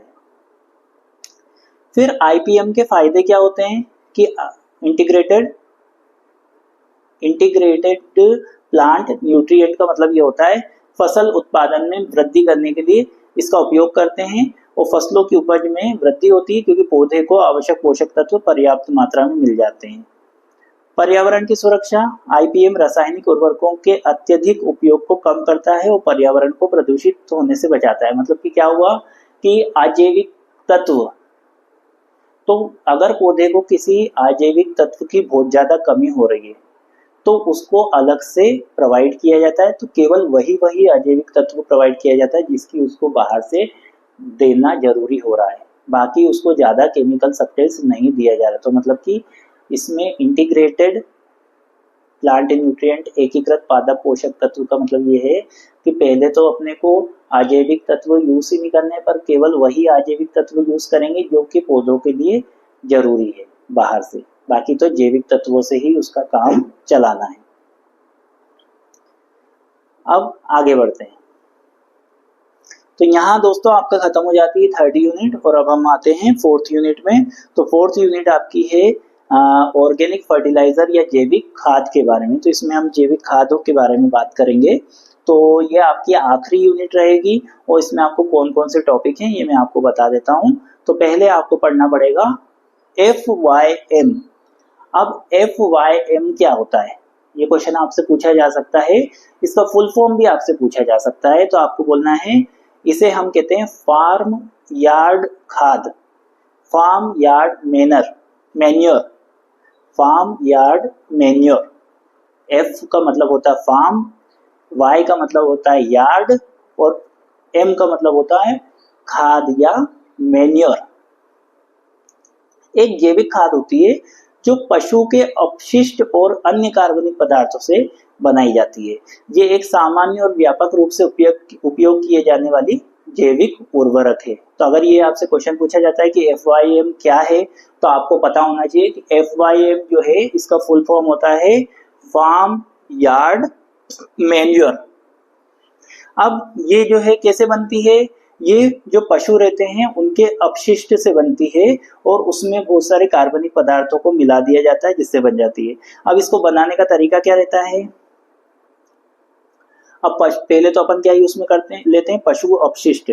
तो पशु अपशिष्ट में मान लो अपन ने गोबर ले लिया, गाय का गोबर मूत्र ले लिया और घास ले ली और अन्य कार्बनिक पदार्थ उन सबको मिला के और उनको छोड़ दिया जाता है। अब क्या है, सूक्ष्म जीवों द्वारा उसको सड़ा दिया जाता है और कार्बनिक पदार्थ को तोड़कर एक पोषक तत्वों में से भरपूर खाद जो है वो बना देता है और ये भी मिट्टी की संरचना में सुधार करता है, पोषक तत्वों का स्रोत भी होता है। इसमें जो है बहुत सारे पोषक तत्व होते हैं जैसे कि नाइट्रोजन, फास्फोरस और पोटेशियम वगैरह, जो कि मैंने बताया था मैक्रो न्यूट्रिएंट है और ये बहुत ज्यादा जरूरी होते हैं। सूक्ष्म जीवों को भी बढ़ावा देते हैं कि मिट्टी में जितने ज्यादा सूक्ष्म जीव रहेंगे उतनी ज्यादा जो है मिट्टी उपजाऊ होगी। उसके बाद में मिट्टी में जैविक कार्बन की मात्रा को बढ़ाता है जिससे मिट्टी जो है वो स्वस्थ रहती है। FYM का उपयोग विभिन्न प्रकार की फसलों, बागवानी और अन्य कृषि गतिविधियों के लिए किया जा सकता है जिससे सीधे मिट्टी में मिलाया जा सकता है और ये खाद के रूप में उपयोग में लिया जा सकता है। तो ये तो हुई आपकी FYM खाद।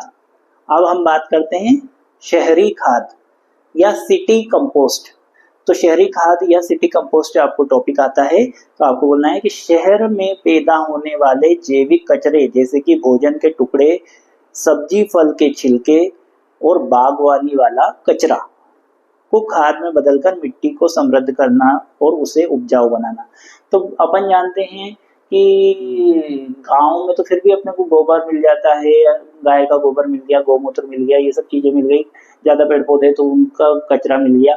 अब क्या होता है कि सिटी में तो क्या मिला अपने को, किसी ने भोजन छोड़ दिया बचा हुआ, कि भोजन के छिलके मिल गए, किसी ने फल के छिलके फेंक दिए।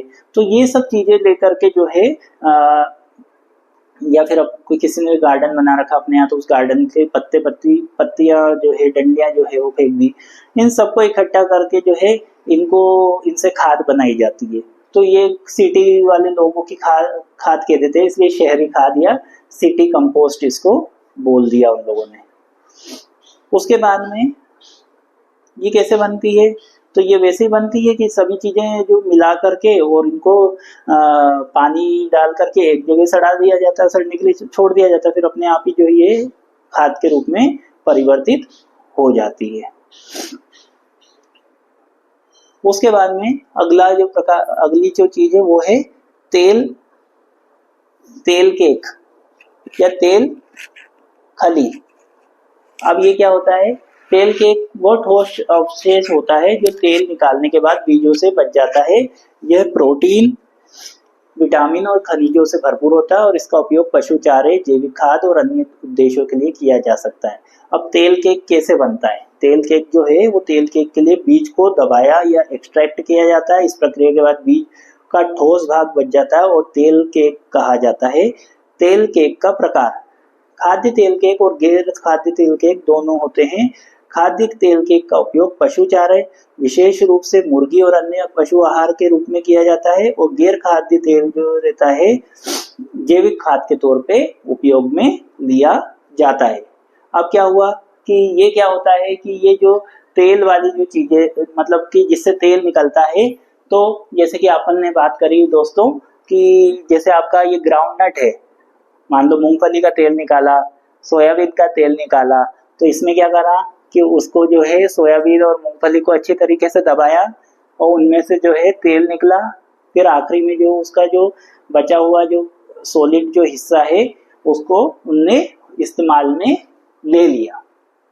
काय के लिए ले लिया, या तो उसको जो है जानवरों को खिलाने के लिए ले लिया काम में, या फिर उसकी उनने खाद बना ली।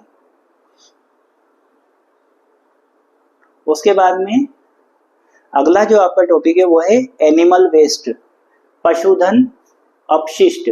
तो पशुधन अपशिष्ट क्या होता है, जिसे एनिमल वेस्ट भी कहते हैं, और पशु प्रजाति जैसे मवेशी, भेड़, सुअर और मुर्गी द्वारा उत्पन्न तरल और ठोस अपशिष्ट उत्पादों को संदर्भित करता है। ये अपशिष्ट उन जानवरों से उत्पन्न होता है जिन्हें भोजन, फाइबर और अन्य उत्पादों के लिए पाला जाता है। तो ये क्या करते हैं कि जो जानवर रहते हैं उनका जो अपशिष्ट बचता है, कि मतलब कि उनका जो वेस्ट प्रोडक्ट जो उनका रहता है उसको यूज में लेकर के जो है ये खाद तैयार की जाती है। उसके बाद में वर्मी कंपोस्ट। तो वर्मी कंपोस्ट तुम्हें इस वीडियो को स्टार्ट करने के पहले ही आपको बता चुका हूँ कि वर्मी कंपोस्ट क्या होता है। वर्मी कंपोस्ट जो है आपका ये एक प्रकार की जो केचुआ खाद होती है। तो केचुआ खाद द्वारा जैविक कचरे जैसे कि रसोई का कचरा, पौधे का कचरा को खाद में बदलने की प्रक्रिया है।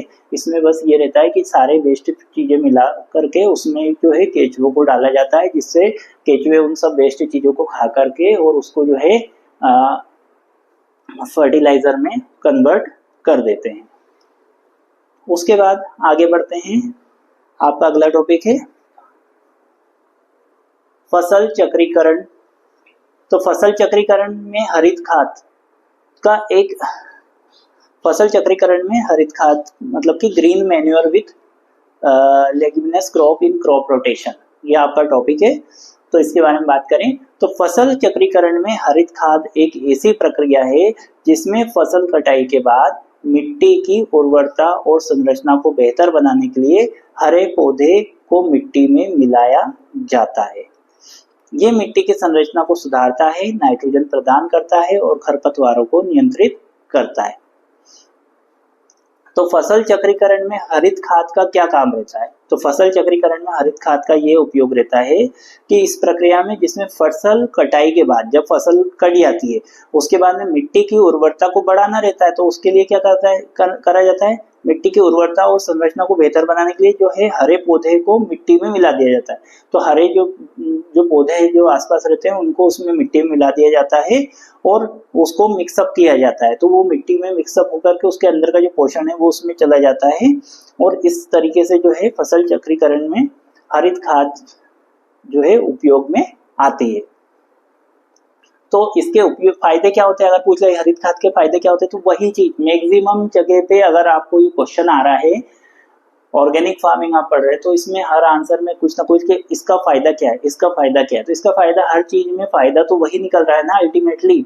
वो क्या निकल रहा है कि इससे मिट्टी की उपजाऊ क्षमता बढ़ रही है, पर्यावरण को कोई प्रदूषण नहीं हो रहा है, खरपतवार नियंत्रित हो रही है, रोग नियंत्रित हो रही है, मनुष्य को रोग नहीं हो रहा है, मिट्टी जो है उसमें मिट्टी में किसी भी तरीके की खराबी नहीं आ रही है, मिट्टी अपरदन जो है वो बच रहा है, मिट्टी में जो है सोइल की क्वालिटी अच्छी हो रही है, जिससे कि मिट्टी में हवा अच्छे से पहुंच पा रही है, पानी अच्छे से पहुंच पा रहा है। तो हरित खाद के लिए कौन कौन सी फसलों को अपन इस्तेमाल कर सकते हैं, जैसे दलहनी फसलें, मूंग, उड़द आदि। अन्य फसलें, घास और पौधे भी हरित खाद के रूप में काम करते हैं। मतलब नॉर्मल घास भी रहती है, अगर उसको मिला देते हैं आप मिट्टी से तो भी वो कहीं ना कहीं पोषण तो प्रोवाइड करती है।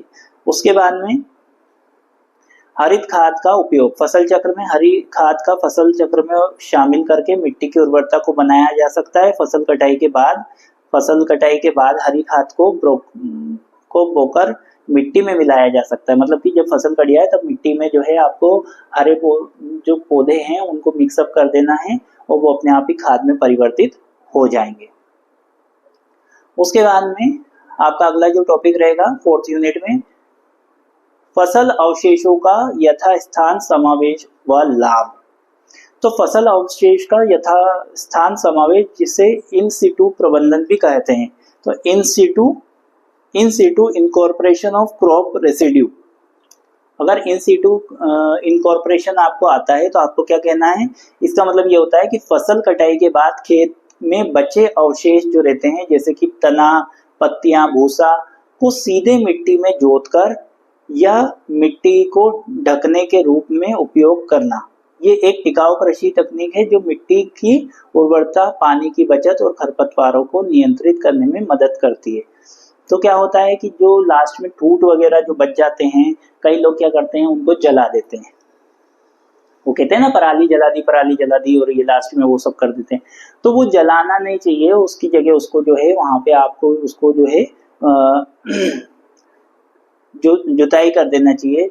मिट्टी को सीधे जो है इन सब चीजों को, अवशेषों को सीधे मिट्टी में जोत कर उसको जो है मल्च या मिट्टी को ढक दे, या तो मतलब उसको मिट्टी को जोत कर या मल्च के रूप में उपयोग करना चाहिए। मतलब कि मिट्टी को उसको पूरी तरीके से एक तरीके से जुताई कर दो तो वो पूरा मिट्टी में मिक्स हो जाएगा और वो आगे चल करके जो है खाद के रूप में परिवर्तित हो जाएगा। अब इसका फायदा क्या है, मिट्टी की उर्वरता बढ़ती, वही चीज, मिट्टी में जल धारण क्षमता बढ़ती है, मिट्टी में कटाव की कमी होती है, खरपतवार का नियंत्रण होता है, वायु प्रदूषण में कमी होती है। मतलब कि अगर आप उसको जलाओगे तो वायु प्रदूषण भी होगा, खेत में पानी की बचत भी होगी, फसल उत्पादन में वृद्धि होगी। ठीक है, तो ये सब चीजें होगी। अब अगला टॉपिक आता है आपका जीवामृत। तो जीवामृत क्या होता है, अगर जीवामृत पूछा जाए तो आपको कहना है कि एक जैविक खाद है जीवामृत, जिसे गाय के गोबर, मूत्र, पानी और अन्य पदार्थों को मिलाकर के बनाया जाता है। ये पौधों की वृद्धि और विकास में मदद करता है। तो ये जीवामृत कैसे बनता है, गोबर से बनता है, गाय के गोमूत्र से बनता है, पानी, ये तीनों से मिलाकर के जो है जीवामृत बनता है। और जीवामृत को मिट्टी में मिलाने से पौधों की आवश्यक पोषक तत्व मिलते हैं और वे रोगों से सुरक्षित रहते हैं। और इनका लाभ क्या होता है, पौधों में वृद्धि होती है, मिट्टी का स्वास्थ्य बनाए रखते हैं, कीटनाशक के रूप में भी कार्य करते हैं और पोषक तत्वों का स्रोत भी होते हैं। अब जीवामृत बनाएं कैसे, तो एक बड़े प्लास्टिक या ड्रम कंटेनर में पानी ले लो, पानी लेने के बाद में उसमें गाय का गोबर और गोमूत्र मिलाओ, फिर गुड़ या आटे जैसा भोजन के स्रोत को भी उसमें मिला दें। ताकि वो फर्मेंटेशन हो जाए, सड़ने की प्रोसेस हो जाए। मिट्टी को भी उसमें मिला दें और मिश्रण को 7 से 10 दिन के लिए छाया में रहने दें। हर दिन मिश्रण को अच्छी तरह से मिलाएं, फिर जीव अमृत को पौधों में छिड़कें या पानी में मिलाकर पौधों को दें। तो इससे क्या होता है और इनका उपयोग क्या होता है? इनका छिड़काव खेतों में किया जाता है और आसपास की मिट्टी में भी मिलाया जा सकता है। बीजों पर भी जो है जीवामृत को भिगोकर बीजों पर जीवामृत का लेप भी लगाया जा सकता है। और इससे क्या होता है, एक तो खाद के तौर पे काम करता है, उसके बाद में और क्या कीटनाशक के रूप में भी ये काम करता है। तो अब जीवामृत कैसे बनाते हैं, जीवामृत अगर क्वेश्चन आता है तो आपको कैसे क्या लिखना है ये आपको एक आइडिया मैं दे चुका हूँ। उसके बाद में कुछ अगर सावधानी की बात करें तो जीवामृत आप बनाएं तो उसको छायादार स्थान पर ही बनाएं, धूप में नहीं बनाना है। और मिश्रण को ढक्कन से बंद ना करें ताकि हवा का आदान प्रदान हो सके। बंद नहीं करना है ढक्कन, और जीवामृत का उपयोग करने से पहले इसे ठीक से अच्छी तरीके से पूरी तरह से मिलाना जरूरी होता है। तो ये तो हो गया जीवामृत। अब हम बात करते हैं बीज अमृत। अब बीज अमृत क्या होता है? बीज अमृत मतलब कि बीजों को उपचारित करने के लिए इस्तेमाल में होने वाला एक जैविक घोल होता है। बीजों को उपचारित मतलब बीजों को जो है उपचारित किया जाता है इसमें। अब ये पारंपरिक भारतीय कृषि पद्धति के इस्तेमाल होता है। बीज अमृत से बीजों की अंकुरण क्षमता भी बढ़ती है और रोगों से भी बचाव होता है। अब बीज अमृत के घटक कौन से हैं? बीज अमृत कैसे बनता है? देशी गाय का गोबर, गोमूत्र, भूजा चूना, जंगल की मिट्टी। उपयोग क्या होता है? बीजों, पौधों, रोपण सामग्री के लिए। फायदे क्या होते हैं? बीजों की अंकुरण क्षमता बढ़ती है, रोगों से बचाव होता है, पौधों में प्रतिरक्षा क्षमता बढ़ती है। तैयारी कैसे होती है? गोबर, गोमूत्र, चूना। देखिए तैयारी कैसे होती है? गोबर लेते हैं, गोमूत्र लेते हैं, चूना लेते हैं और पानी लेते हैं और खेत की मिट्टी लेते हैं। इन सब से मिलाकर के बनता है। तो अगर आपसे बीज अमृत का पूछा जाए तो आपकी कैसे बनता है, तो आपको ये पता होना चाहिए कि बीज अमृत मतलब कि इस बीज अमृत से बीज को, जो पौधे का जो बीज रहता है ना, उसको उपचारित किया जाता है, उसको मतलब कि तैयार किया जाता है। बीज को तैयार किया जाता है। कैसे तैयार किया जाएगा कि ये जो घोल तैयार करते हैं, गोबर, गोमूत्र, चूना है, पानी है और खेत की मिट्टी, इन सबको मिला करके तैयार किया जाता है। और प्रयोग कैसे किया जाता है कि बीजों में बीजामृत मिलाकर रात भर रखा जाता है। बीजों में जो है ये बीजों को इनके अंदर डाल के रख देते हैं और फिर खेत में बोया जाता है।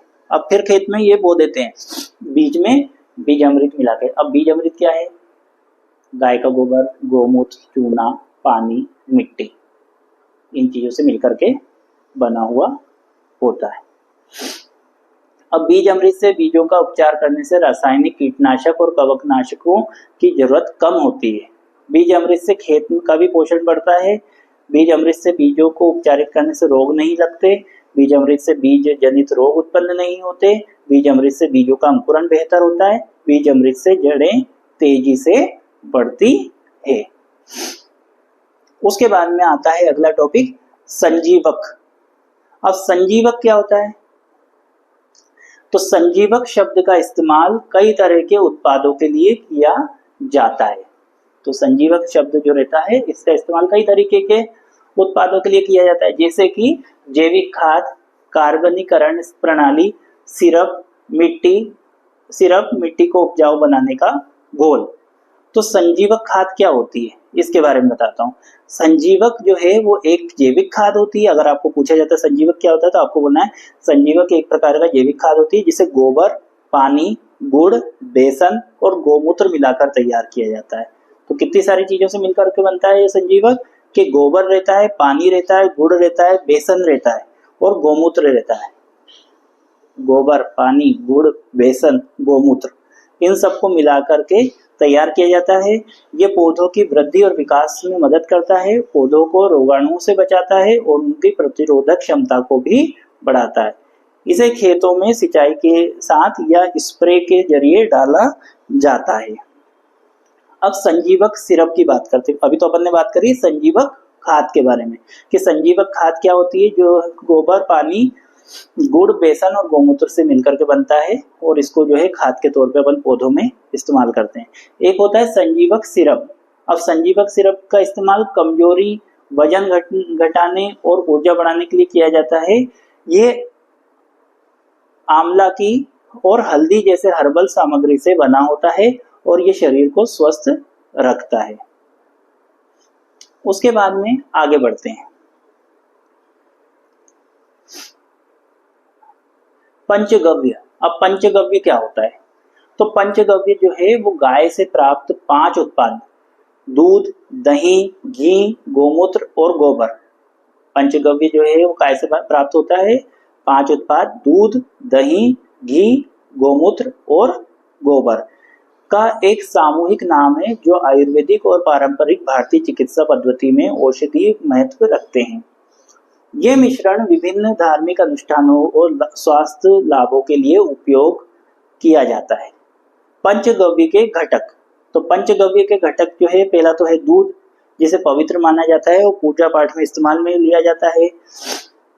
दही, दही को भी धार्मिक महत्व है, इसे भी पूजा के लिए उपयोग में लिया जाता है। घी, इसको दीप जलाने और हवन में भी उपयोग किया जाता है। गोमूत्र, गोमूत्र का उपयोग अनुष्ठान और आयुर्वेदिक चिकित्सा में किया जाता है। गोबर, गोबर का धार्मिक अनुष्ठान में इस्तेमाल किया जाता है और विभिन्न उद्देश्यों से भी इसको उपयोग में लेते हैं। पंचगव्य के उपयोग धार्मिक अनुष्ठान में, आयुर्वेदिक चिकित्सा में और कृषि में। तो पंचगव्य का उपयोग जैविक खाद के रूप में भी किया जाता है, पौधों की वृद्धि और विकास में सहायता के लिए भी किया जाता है। तो अब आता है आपका लास्ट टॉपिक। लास्ट टॉपिक है आपका दोस्तों जैव उर्वरक का कॉन्सेप्ट, बायो फर्टिलाइजर का कॉन्सेप्ट, इसका स्कोप और इम्पोर्टेंस, अवधारणा, दायरा और इसका महत्व। तो जैव उर्वरक क्या होता है? सूक्ष्म जीवों युक्त पदार्थ होता है जो मिट्टी की उर्वरता को बढ़ाने और पौधों को आवश्यक पोषक तत्व प्रदान करते हैं। यह अवधारणा व्यापक है जिसमें विभिन्न प्रकार के सूक्ष्म जीव शामिल है, जैसे कि जीवाणु, कवक और शैवाल। जैव उर्वरक का महत्व जो है यह है कि वे रासायनिक उर्वरकों की तुलना में अधिक पर्यावरण के अनुकूल और मिट्टी की संरचना में सुधार करते हैं। तो जैव उर्वरक क्या होते हैं? Bio fertiliser. बायो फर्टिलाइजर मतलब कि जैव उर्वरक के कॉन्सेप्ट की अगर बात की जाए तो जैव उर्वरक में विभिन्न प्रकार के सूक्ष्म जीव होते हैं। मतलब कि अगर आपसे पूछा जाए कि जैव उर्वरक कैसे रहते हैं तो आपको ये कहना है कि इसमें बहुत सारे सूक्ष्म जीव युक्त पदार्थ होते हैं जो मिट्टी की उर्वरता को बढ़ाते हैं। तो सूक्ष्म जीव रहते हैं जैव उर्वरक में, ठीक है। और जो मिट्टी में पोषक तत्व और पौधों के लिए उपलब्धता कराते हैं, मिट्टी की उर्वरता बढ़ाते हैं, पर्यावरण के अनुकूल होते हैं। उसके बाद में इसमें विभिन्न प्रकार के सूक्ष्म जीव जैसे कि राइजोबियम बैक्टीरिया रहता है, फॉस्फोरस घुलनशील जीवाणु होते हैं और माइकोराइजा इसमें शामिल होता है। उसके बाद में विभिन्न फसलों के लिए तो क्या होता है कि जैव उर्वरक विभिन्न फसलों के लिए उपयोग किए जा सकते हैं, जैसे कि अनाज, फल और सब्जियों के लिए इसे उपयोग में लिया जा सकता है। विभिन्न प्रकार की मिट्टी में इसको उपयोग ले सकते हैं, जैसे कि जैव उर्वरक विभिन्न प्रकार की मिट्टी में उपयोग ले सकते हैं, जैसे कि रेतीली मिट्टी, चिकनी मिट्टी, काली मिट्टी। अब इनके उपयोग क्या है? वही उपयोग मिट्टी की उर्वरता बढ़ाते हैं, रासायनिक उर्वरक के रूप में निर्भरता कम करवाते हैं, पर्यावरण को संरक्षण करते हैं, उत्पादन में वृद्धि करते हैं, पौधों का स्वास्थ्य बना के रखते हैं। तो अगर आपको ये क्वेश्चन आता है कि बायो फर्टिलाइजर क्या होते हैं तो आपको ये याद होना चाहिए कि जैव उर्वरक जो रहते हैं ये सूक्ष्म जीव के द्वारा, मतलब कि ऐसे पदार्थ होते हैं जिसमें सूक्ष्म जीव होते हैं और वो जो है फर्टिलाइजर के तौर पे इस्तेमाल किया जाता है। तो फर्स्ट ईयर की तुलना में दोस्तों आपका सेकंड ईयर का सिलेबस थोड़ा सा बड़ा है, और पर मैंने आपको ये पूरी एक लंबी क्लास आपकी ले ली है क्योंकि मुझे पता है कई सारे स्टूडेंट्स ने मुझे कमेंट बॉक्स में ये लिख के दिया है कि सर जो है हमारा जो है पेपर बहुत ही जल्दी 2-4 दिन के अंदर ही आने वाला है और लास्ट मोमेंट पे हम कैसे तैयारी करें। हमसे बहुत सारे जो नोट्स हैं वो तैयार नहीं हो पाए हैं किसी कारण से, या फिर हम समझ में नहीं आ रहा है कि क्या करें, तो उनके लिए मैंने ये क्लास बनाई है। तो आप इस क्लास को अच्छे से सुने। जिनको ऐसा लग रहा है किसी पॉइंट पे बहुत ज़्यादा जल्दी हो रहा है तो उसको आप थोड़ा सा स्लो डाउन करके भी सुन सकते हैं, और इस वीडियो को 4 से 5 बार कम से कम आप सुन लेंगे अगर ध्यानपूर्वक, तो आप बहुत अच्छे मार्क्स ला सकते हैं एग्ज़ाम में। कोई इतना ज़्यादा कठिन चीज़ नहीं है। मैंने आपको पूरा डिटेल में अच्छा से समझाया है। और चैनल को सब्सक्राइब ज़रूर करें। कई बच्चे चैनल को वीडियो को देख करके सब्सक्राइब करना भूल जाते हैं, तो खुद भी सब्सक्राइब करें, दूसरों को भी सब्सक्राइब कराएं और ज़्यादा से ज़्यादा वीडियो को शेयर करें, लाइक करें। और एग्ज़ाम के लिए बेस्ट ऑफ लक। और ऐसे ही आगे बढ़ते रहिए। अच्छे अच्छे वीडियो के साथ मैं आता रहूँगा। आपको वीडियो कैसा लगा, आपको और कौन सा वीडियो जल्दी से आपको कौन से टॉपिक पे वीडियो चाहिए, वो भी मुझे कमेंट बॉक्स में ज़रूर बताइएगा। आपके कमेंट के हिसाब से मैं जो है वीडियो तैयार कर रहा हूँ अभी। तो okay, all the best for the exam.